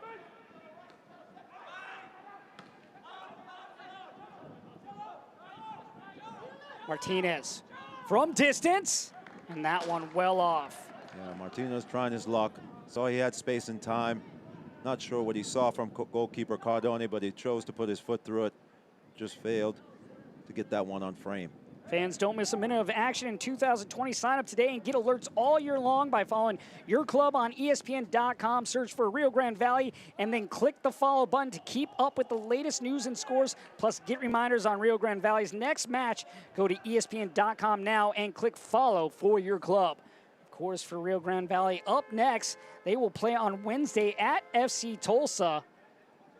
And meanwhile, for San Antonio, they will have back-to-back games against Rio Grande Valley as they will wait for them to come up to San Antonio come next Saturday.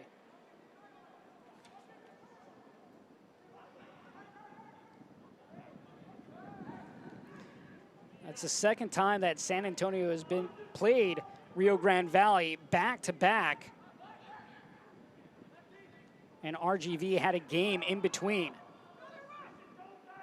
So Rio Grande Valley will be coming off short rest next week.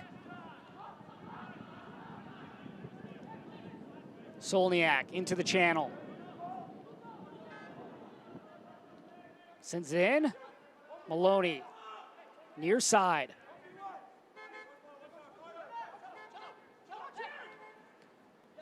Ervo finds PC. Good run there by Ervo. Now looks to send it in. That cross denied.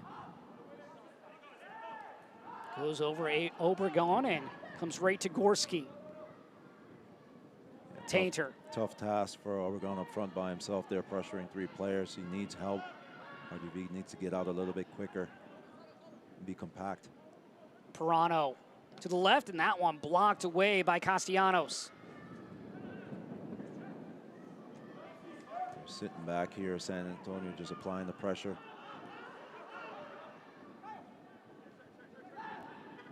Ervo plays it out wide, but unable to get that out far enough as McLaughlin able to just step in the lane. And a yellow card coming out to Ervo, the third of the night for San Antonio. We have had 4 yellow cards handed out in total. Yeah, a little bit of frustration here. First of all, giving the ball away with a miscue and then having to turn around and transition to defense. Ervo just said, hey, let me stop this play right now. Save myself some running. Picks up a yellow card for it, though.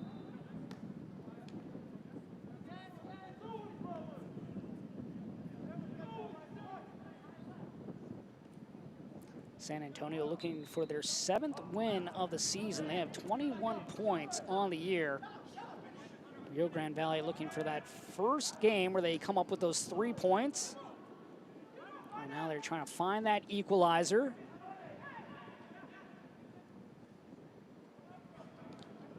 Manley plays it inside.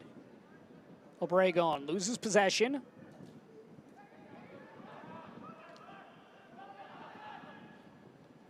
Of course, both teams will have 5 subs each. The question is, at what time will we start to see those subs? Last week for Rio Grande Valley, the subs made an immediate impact coming on. Yeah, cynical. Nothing cynical about that challenge. I think Pirano just got in the way here. Maybe not. This is a high boot by him. Just puts his leg across. Unfortunately, Hoffman couldn't get out the way. Lucky to escape a yellow card there. Now Martinez will set up just outside the center circle. Martinez is so important on these set pieces for Rio Grande Valley.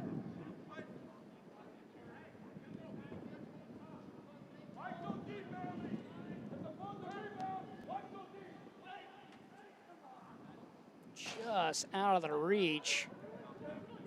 And now we will have our first substitution as Hayden Partain will check on, and he'll replace Zachary Ervo. Yeah, Coach Marcino just saw that, hey, he just picked up a yellow card. He's going to need him for the next game. Why take the risk when you have quality of Partain coming on?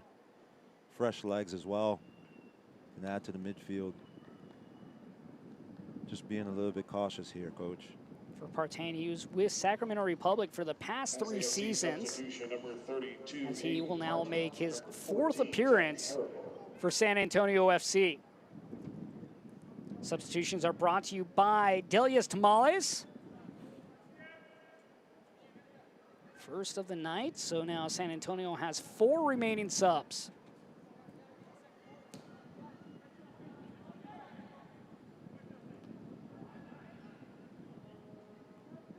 Hervo is such a quality player in the midfield and plays such an instrumental role in getting the attack going and stretching the game, especially when you have Pirano and Gallegos running on the outside. Coach Marcino just can't take the risk of losing him for the next game. Foul from behind by Carter Manley as he knocks over Solniak.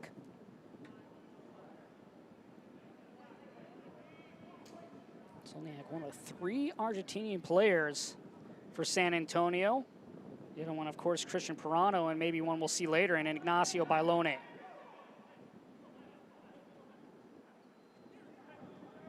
Argentinian connection. I should say there's 4. You also have Gonzalo Di Renzo, so there's 4 in total from Argentina, and then you add in the Brazilian PC. It's a South American connection. Definitely got some South American flavor there. You have Yarrow from Ghana. You have a couple of Canadians on the squad as well. Santiago Vieira from Uruguay. Obregon. Pirano. And Maloney will play this back to Yarrow. Now we have 2 players down, 1 from each side. Obregon down for RGV, and it looks like it's PC down for San Antonio as the trainers will come out. I'm not sure what happened there. Just looked like a coming together at some point. As you can see here, Obregon. Oh.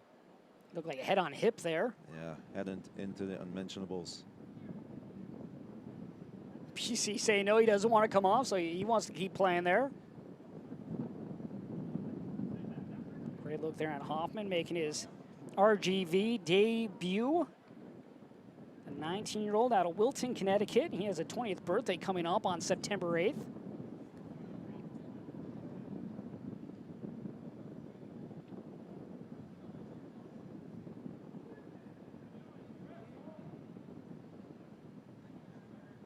PC having a walk off the field.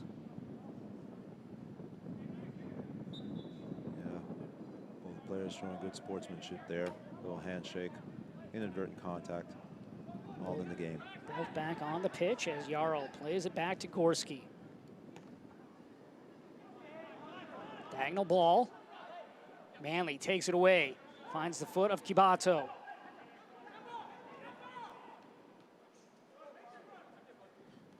Coronado.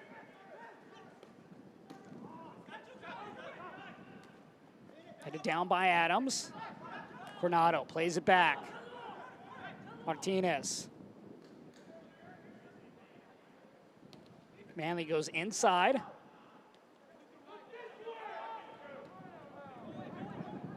This is good from RGV, just enjoying the ball, moving the ball from side to side, shifting the defense, and then picking their point to attack. Lucatero looking for Hoffman. Played away by Yarrow.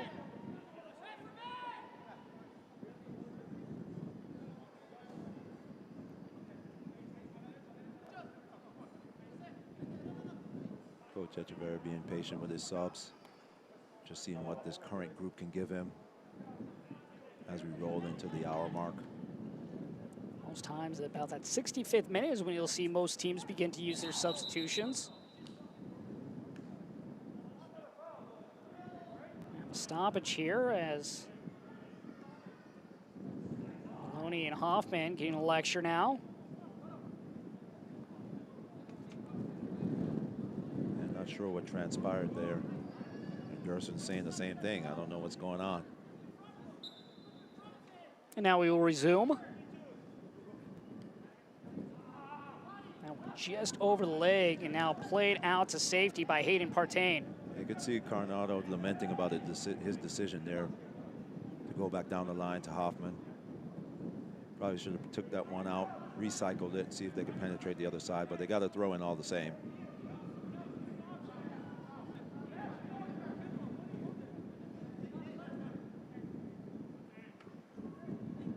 Lucatero just couldn't get the touch he needed to create space there as it's played out past the end line.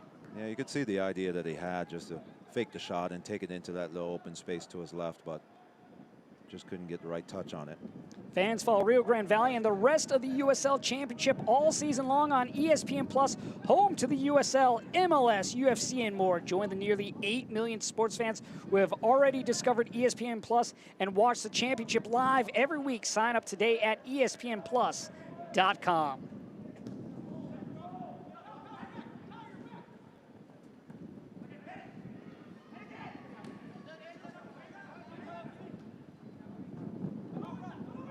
Martinez switches sides. McLaughlin chests it down. Manley.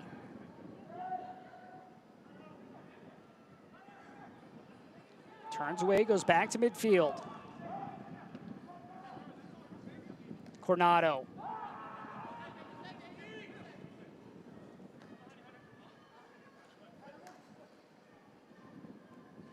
Lucatero.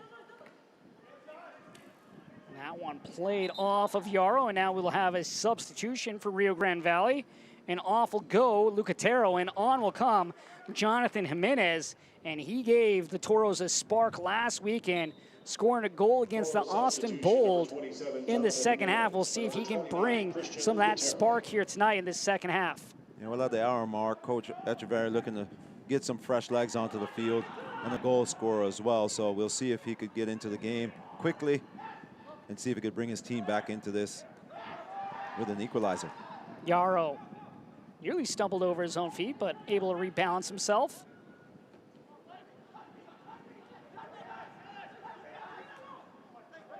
Maloney. Right there, Jimenez trying to chase down Maloney, trying to apply that pressure as Solniak not happy with that foul. Martinez doing a really good job of reading the game here. Just steps in and to intercept this ball. Solniak tries to turn. Solniak just leaves his foot in there, and Martinez draws a foul. Castellanos finds Adams. Partain goes inside.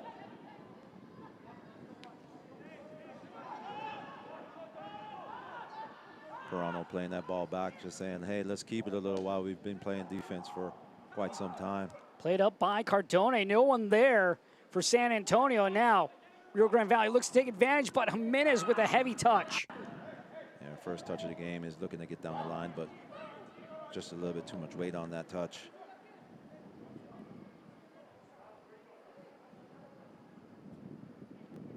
They're keeping their energy levels high this time, Josh. So one thing that they started out with high energy and continued into the second half. We were wondering if there was going to be a little drop off, and sometimes you worry about the mentality of a younger club, but right now, continuing their way from how they started this game off. Yeah, but San Antonio seemed to have dropped off their pace a little bit, having played just only four days ago.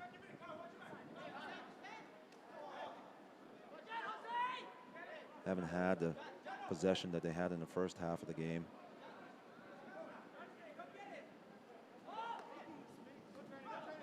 May see a sub soon here from Coach Marcina.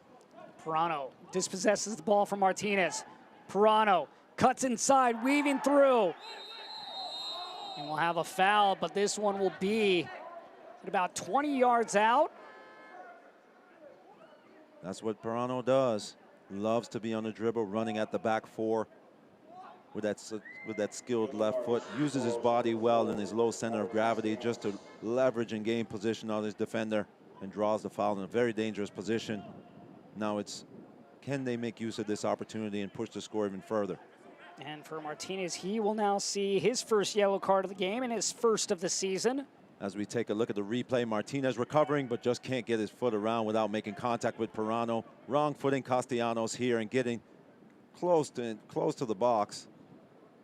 Referee pulls the foul back to where the contact initially started, but San Antonio has a ball and a free kick in a dangerous position.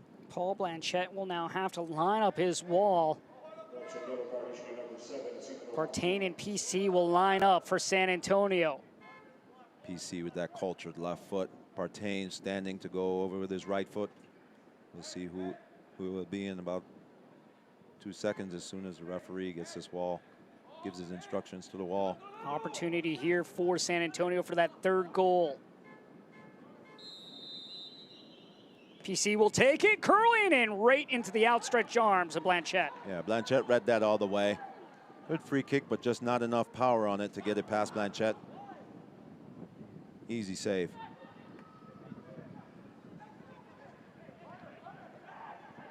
Manley charging forward. Looking for Obregon, and that one cleared away by Yarrow, but right back to Manley. Errant pass there, though, by Manley, giving it right back now to San Antonio. Yeah, that's what I was referring to earlier in the game as we take a look at this free kick over the wall. But there's the man, Blanchette. Good positioning. Just to finish off that idea, Josh. When Manley gets the ball and gets up the line, there's help is slow coming. They need to move up a little bit quicker and give them support so they could continue the attack. Great chance there moments ago by San Antonio. For Blanchette, though, tied for 6th in the USL in saves with 24 on the year.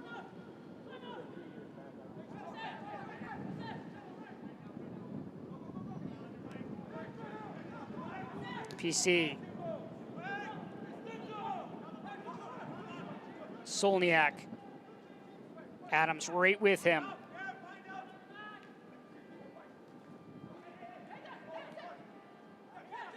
PC will line up. Yeah, PC getting a look at goal there, fresh look at goal, lamenting the strike. He just didn't make as good a contact as he'd wanted. Wanted that power shot, but just didn't follow through correctly and muffed it.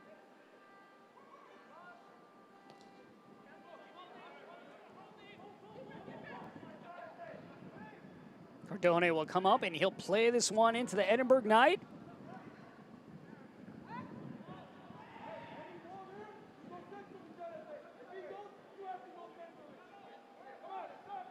Not sure what the communication was like between Yarrow and Cardone there.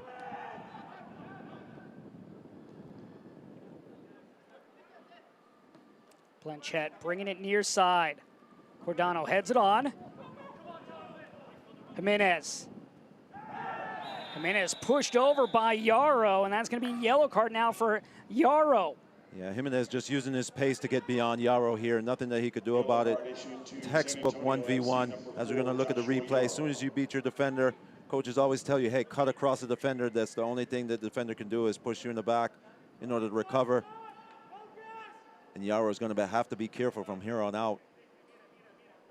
You see the energy that Jimenez brings on as a sub, now giving his team a great opportunity on a set piece as Coronado and Martinez will line up. Toros with a chance to equalize. First goal came off of a restart. See if they can make use of another one. Martinez sends it in. Easily sent away by Maloney. Hoffman to Cardone. You could see as soon as that ball left his feet, he wanted it back. Coronado usually so skillful with those passes across, but just a missed touch there. And also a missed opportunity from the free kick to really put that ball in a dangerous area and ask questions of Cardone and the San Antonio back four.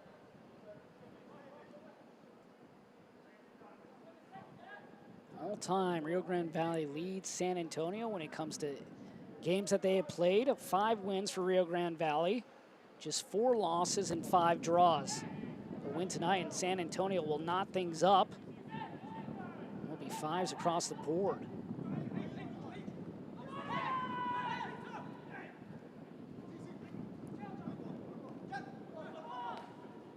And drops it back to Adams, and of course we have, in a way, a Copa Tejas rivalry going on, but with El Paso being in Group C, a little bit different this year with COVID, so not a true Copa Tejas.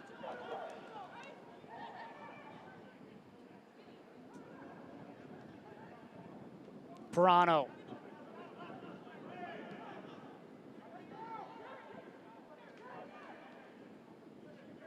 Hoffman.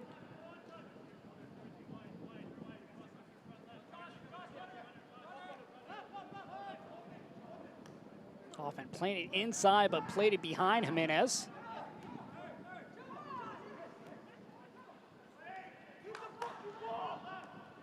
Partain coming wide, Gallegos. Gallegos keeps it in play, but gives away, but gets the ball right back. Persistency pays off for Gallegos there. Looked like he thought about giving up on the play, but then realizing that that ball's going to check up, stuck with it and regained possession. Coach Marcino couldn't say enough good things about Jose Gallegos, just how he's team-oriented, very committed. Really great at taking players on, can be a game changer. And he works extremely hard on both sides of the ball. I mean, for a head coach, that's all you can really ask for. 72nd minute here. Josh Tolan, former MLS star Walde Harris with you. San Antonio leading on the road 2-1 against Rio Grande Valley. All 3 goals coming in the first half in this one.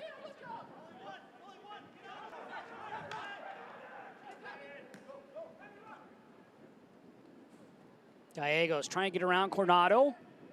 Wins the ball. Pauses.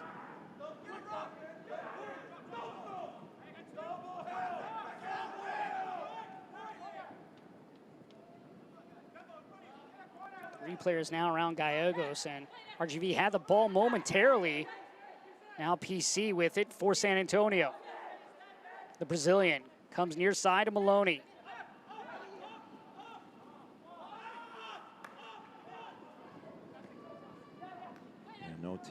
Neither team finding any rhythm here, just seem to be in constant transition. Going back and forth, giving it up, winning it back, giving it up. Maybe a little bit of tired legs playing its part. Tired minds as well. Martinez. Ball going over the top, and offside flag up against Jimenez. It's not a bad idea from Martinez. And now we will have a substitution for San Antonio. Ignacio Bailone will come in, and off will come Jose Gallegos. San Antonio FC substitution, number 25, Ignacio Bailone. Number 17, Jose Gallegos. One of those 4 Argentinian players. He has 2 goals, 2 assists on the season. He can be a threat. He has scored as a sub. He'll look to either add to that total or help keep this a 1-goal lead for San Antonio. And a good game against Tulsa, coming off the bench and scoring a goal. See if he could do the same here tonight. Coronado. Flicked on. Jimenez saying he got a high boot there from Yarrow. Yeah, Yarrow has to be careful here. Now, Malik Baldwai will have a big decision here on what he elects to do, if he's going to feel this is worthy of a yellow card or not. Question you have to ask, Josh, is if he's not on the yellow card and this play happens, is it a yellow cardable offense? And right now, it looks like he's just going to have a talking to as he'll be sent back on, so no yellow card. You take a look at the replay here. That's a high boot to the real high, above the shoulder of the head. Lucky. Yarrow's very lucky to be on the field. Well, they will remain with 11 men out there, but very close to being a man down. Yarrow may have gotten away with one there as he'll stay on the field.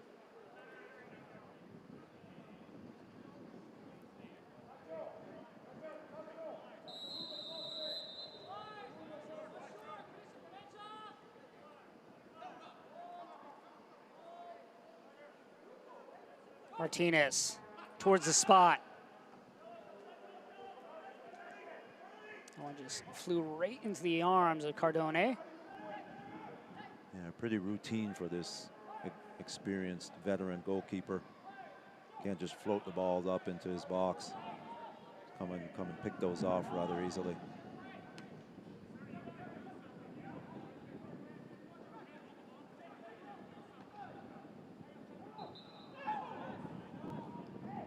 This whistle will go against Martinez, and now San Antonio will reset. San Antonio looking for their 7th win of the season. One of 2 teams undefeated at the moment in the USL. Tampa Bay Rowdies being the other one. Group D action tonight between Rio Grande Valley and San Antonio as this is played in, but right there is Castellanos to send it forward to midfield.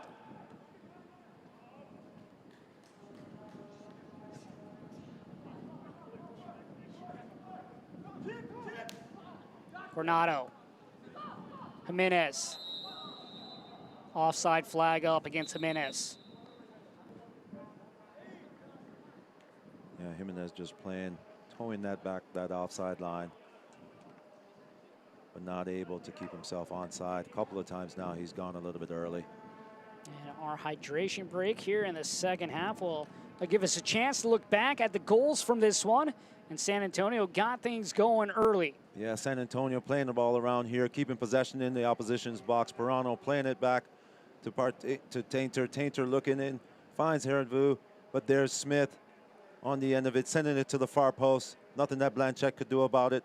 And this entry ball here puts them on their heels as Gallegos gets it, lays it off for Smith coming around the corner, and there's Solniak just following through. Nothing that Blanchett could do about that one either. But not giving up on things. Here's Martinez, looks to go down the line, takes his man on and whips one into the box. Abelgon Jr. can't get on the end of it, but keeps the play alive. And there's Castellanos putting his left foot through it. Nothing that Cardone could do about it. And that's where we stand, 2-1. Every goal tonight has been assisted on for both teams. Lucatero getting the assist on that goal by Castellanos, the captain. And just more than 12 minutes remains. This one, of course, we will have stoppage time in it. But Rio Grande Valley still very much into this one. The question is, can they create a chance on target? They're going to have to make Cardone have to work. You've seen a little bit more tired legs here in the second half for San Antonio, as we've seen RGV get a little bit more rhythm here than they had in the first half. Yeah, for me, can they get more numbers forward, especially when San Antonio turns the ball over in the attacking half, or especially the final third of the field? Can they get numbers forward and help Abelgon Jr., give him some support, change the point of attack, and find those outsides to get penetration with, especially with the fresh legs of Jimenez. And Rio Grande Valley will also have a sub as Timo Milic will come in, and off will come Kimbo Kibato. Milic making his 3rd appearance of the season. Drafted 52 overall by Seattle Sounders in this year's Super Draft. Toros substitution number 8, Timo Milic. For number 22, Kimbo Kibato. Milic out of Germany, played college soccer at UNLV. They're just looking to add some energy into the middle of that park. Kibato looked like his race had been ran. Milic getting a touch right away.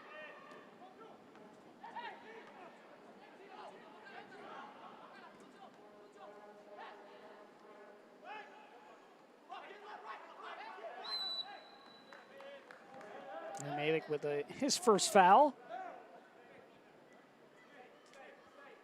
The Rio Grande Valley looking for that first win of the season. They have not won since the final game of 2019, so it's been a long time since they've been able to celebrate, but looking for an equalizer here. And that has to be in the back of their mind, because you know that plays with players' minds. You haven't won a game in a very long time, especially since the beginning of the season. It's going to be tough getting over the hump, but from their energy levels, they're committed to it. Partain going down hard, and it looks like we will see another yellow card. And now Ian Hoffman will have his first yellow card to his name. Yellow card issued to the Toros, number 18, Ian Hoffman. Take a look at the replay here. Hoffman just challenged from the back. That's pretty cynical. Just going for the legs, not looking at the ball. Knew he couldn't get to the ball, and they're just taking Partain out, rightly so, giving a yellow card for his actions. 7 yellow cards now handed out this evening.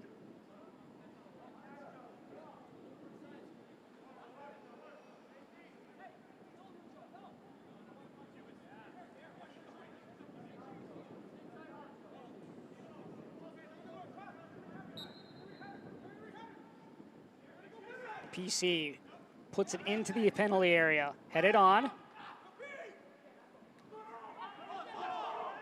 PC.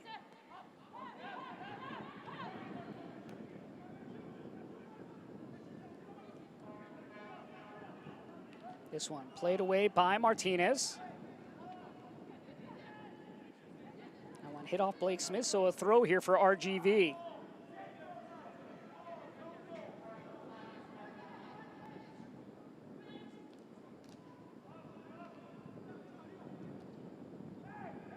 McLaughlin looking for Hoffman, but stepping in front is Partain. Nice threaded ball, but just over the leg of Pirano.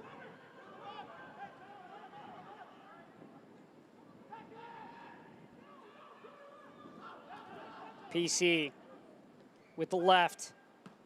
Coronado right there to cut that pass out. Jimenez flicks it forward. That's the first touch I've seen Gorski have in a while. Know the team's doing something right if your center back's name's not being called. McLaughlin, Hoffman. Coronado sends it in.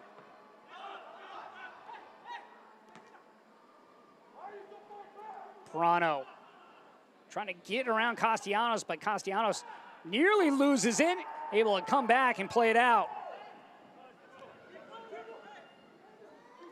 Coronado goes in. Trying to petition the referee for a foul there, but referee right on spot. Now Rio Grande Valley will just recycle as Adams will now play it near side. Blanchette sizing up the field.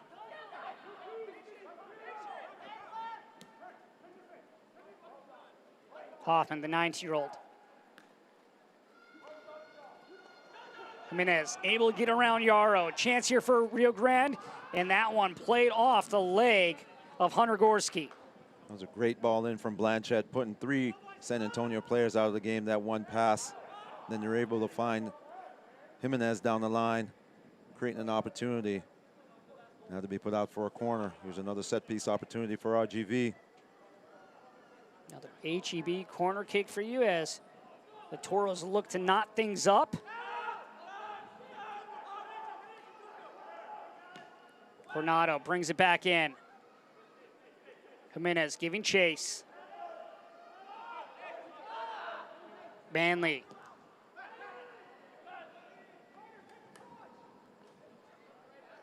It's just too high across for Abagun Jr. and too easy for Cordoni to come out and collect with safe hands. Pirano eludes Martinez. Partain. Solniak. Going back post for Bailone. Heads it down. Smith.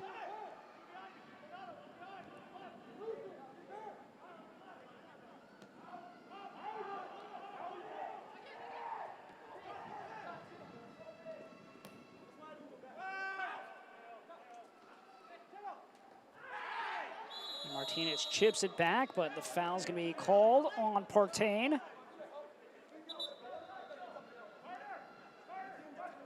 Partain just a little bit late with his challenge there. And now Deshane Beckford will come in, and he will replace Carter Manley. Beckford looking to provide more punch to that offense for Rio Grande Valley. Substitutions brought to you by Delia's Tamales. Beckford brings a lot of speed, a lot of 1v1 ability, tricky on the wings. Being used as a right back here, but you definitely see him venture way up the field and get into the attack. Try to ask questions of that back three of San Antonio. These closing minutes, RGV needs to put more pressure on in that attacking third, get some quality balls in, and challenge Cardone. If they want to find that equalizer, we've seen them move down this left flank here in the second half. Jimenez plays it in.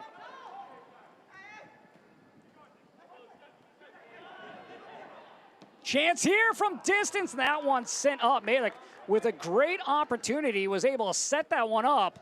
Just sends it high into the night. Yeah, Malik with the opportunity to put a ball on frame with numbers in the box. Just got underneath it and sails it over the goal. But RGV asking questions with fresh legs on the field. Edwards having an instant impact coming in, holding that ball off, holding that ball up, laying it off for Milik. Just a little bit left to be desired on the shot.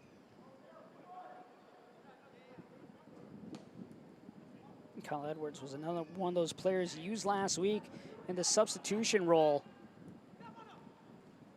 See who can bring some more firepower for the Toros. Here's Edwards. He's looking to do the same. He's added a lot of energy since coming on. Coronado. Cuts in. Malik. Easily cleared away by San Antonio. The miscue there with Beckford and Martinez. Martinez asking Beckford to come back and get it, but Beckford saying, hey, you're closer to the ball. Luckily, they got the throw.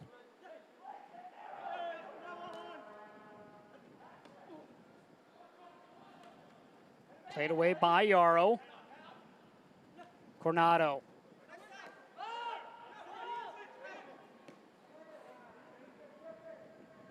Castellanos into the middle. McLaughlin creating some space. Coming near side to Coronado. Coronado going back post. Beckford giving chase and played out. Throw. No, this is going to stay in as Martinez tracks it down. The RGV pinning San Antonio back here, asking questions. And that one punched away by Cardone. This is much better from RGV, picking up the pace with a couple subs, moving the ball around, switching the point of attack and getting dangerous balls into the box. We're going to take a look at the replay as the ball comes in here, goes all the way over everybody. But here's Beckford playing, putting pressure on Smith out there, and getting the rebound is Martinez. With an entry ball, and Cardone had to put it out for a corner. Another set piece opportunity for RGV. Sent in, headed up, now punched.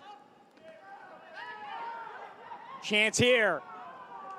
Just a poor touch by Coronado there. Yeah, you could see what he wanted to do, just get the ball out of his feet, try to bend it to that back post.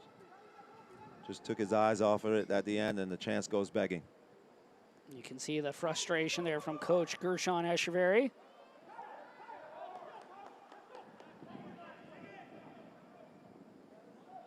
They're getting the ball in dangerous positions. It's just really all about what Coach was talking about this week on the call, that final product, that final pass, the weight of the pass, the movement in the box, the numbers in the box, and the decision making in the final third. That's the big thing. You have to execute when you have those chances.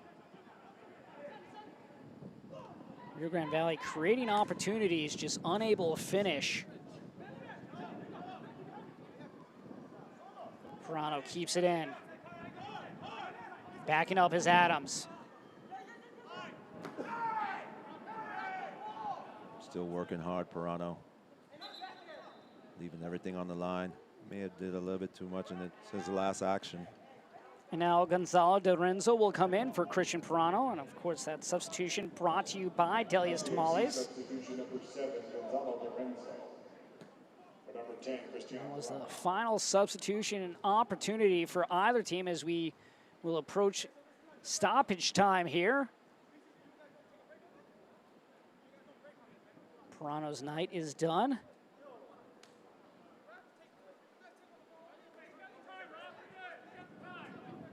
Wasn't able to get on the score sheet tonight, but what he did well was he worked both sides of the ball. Kept his team in it, especially when the numbers were down. Wasn't afraid to go 1v1 and 1v2, creating opportunities up front. Hoffman.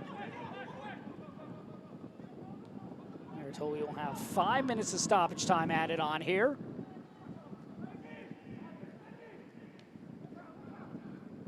Beckford, McLaughlin, Hoffman with his left, and that one swatted away by Cardone. Good challenge there by the 19-year-old.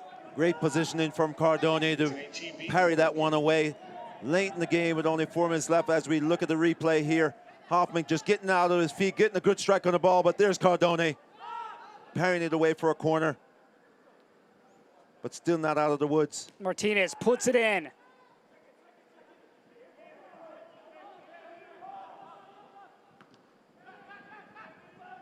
Cardone punches this, but rates Coronado. Chance here with the left foot. PC clears it away. Corner kick now from the opposite side. Yeah, living dangerously. That's the second time I've said it. I apologize. San Antonio living dangerously at the back. Just can't get that ball out, can't get it cleared. Great chance here in stoppage time presented by Kappa for Rio Grande Valley to find that equalizer.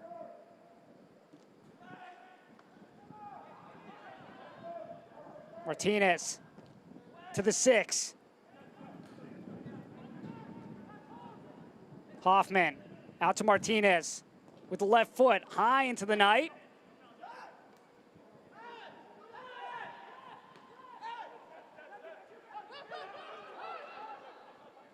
Blanchette well out, misplays it. And now San Antonio will be able to wrap it up after the missed touch with an easy goal by Solniak. Yeah, for Blanchette, terrible mistake at the end here. Easiest of goals for DeRenzo. He'll be having nightmares about that one for a while, especially with the scoreline being this close. As you could see on the replay, just didn't give up on it, and his pressure paid off. DeRenzo, easiest of goals for him.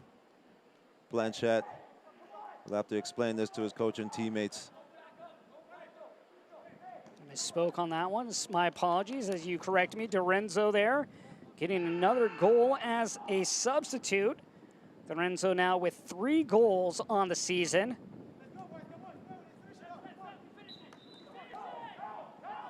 And you have to say that's the dagger. Once DeRenzo got his foot on the ball, he knew all he had to do was walk that one in. A frustrating end to the night for Rio Grande Valley with that miscue.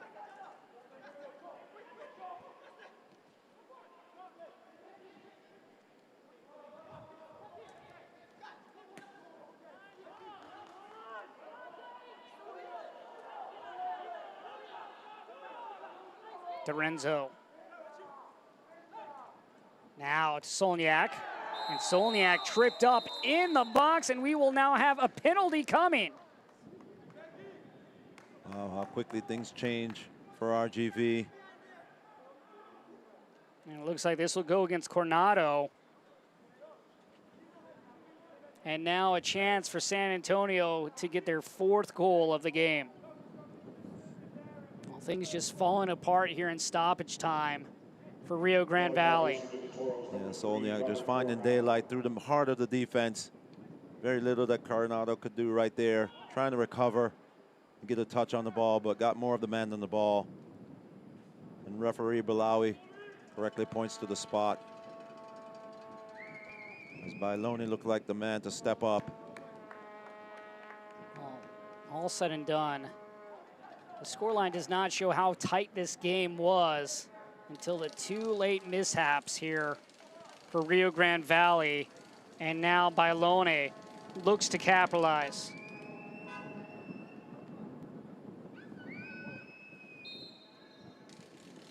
Bailoni stopped by Blanchette. Great save by Blanchette there, diving down to his right. Making up a little bit for his mistake, earlier mistake, as we take a look. Bailoni looking to go to the keeper's right. Blanchette reads it, gets down quickly and parries that around the corner.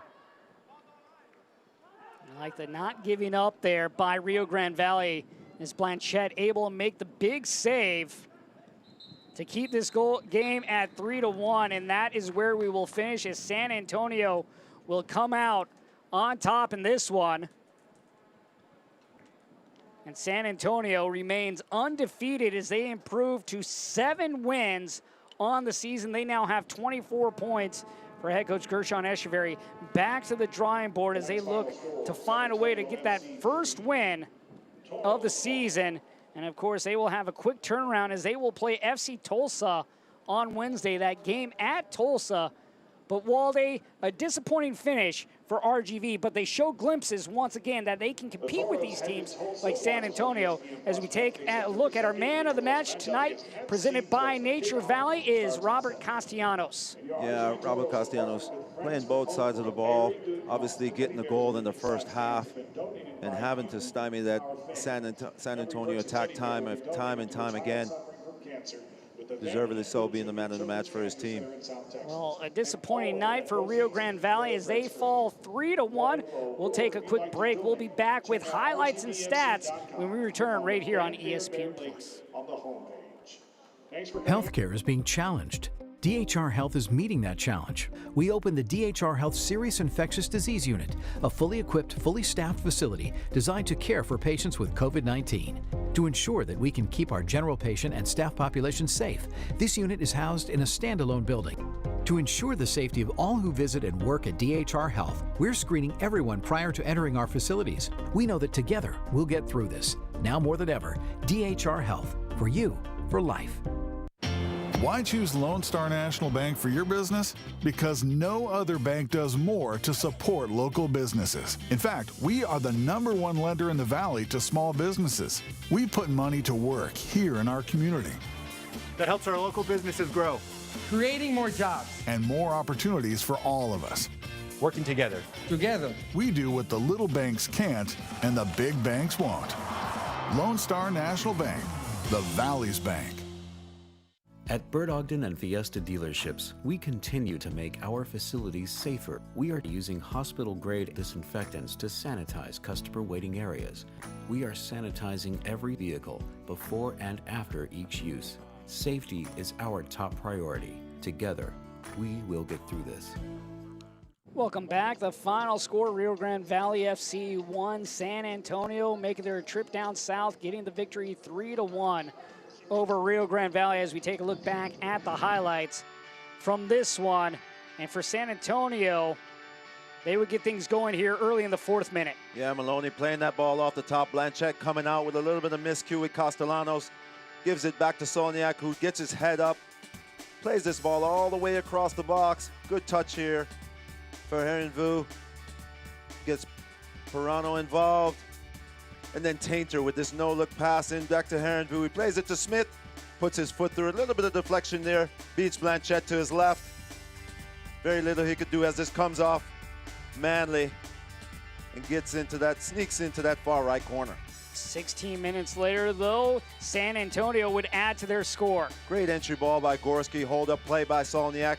Gallegos plays this, lays it out on a platter for Smith, who just puts it in the path of Solniak, and he runs right through it. No chance for Blanchette on this one. For Smith, a goal and an assist as Solniak was able to find the corner with that header. But RGV, they wouldn't stop. They would come back. Yeah, and this man, Martinez, epitomizes what RGV is all about. Never gives up. Puts one in the back of the box. Obregon Jr. can't find it, but there's Castellanos putting his foot through it. And he brings his team back into it 2-1 going into the half. That one coming in the 35th minute, giving momentum to Rio Grande Valley. But momentum would not be sustained as San Antonio would come up big here late. The clearance and coming out was Blanchette, and just a poor play right here. Yeah, just a poor pass, poor decision. Get the ball back up the field. Easiest of goals, just walking it in here. Enzo, and puts his team on top. As you see, that poor pass. Nothing else any of the defenders could do about it. On his way to goal, Duranzo all alone. But then this ball gets played through to Solniak. Coronado trying to recover. Gets more of the man than the ball. That would set up a penalty try for San Antonio. The late tackle there by Coronado would give him the yellow card, and then Bailone. Great save by Blanchette. Bailone looking to find that bottom right-hand corner. But Blanchette makes up for a little bit of his error in the goal before with a save on the PK. Possession would switch in favor from San Antonio in the first half to RGV in the second. They had chances on target, but ultimately weren't able to get the equalizer and tie this thing up. Yeah, tough going again for the Toros. They put in a good performance, especially in the second half, but just came up short again. Giving up that third goal was the dagger. Well, it's an unfortunate night tonight for Rio Grande Valley, a game that they were very much in, but things fell apart in stoppage time. Up next for Rio Grande Valley, they will play on Wednesday against FC Tulsa. For San Antonio, they will play this RGV team. That one will be next Saturday at home, so they will have fresh legs for that one. But San Antonio wins this one 3-1 for our crew. Walde Harris, I'm Josh Toll. We'll see you very soon. Have a great night, and thank you for tuning in.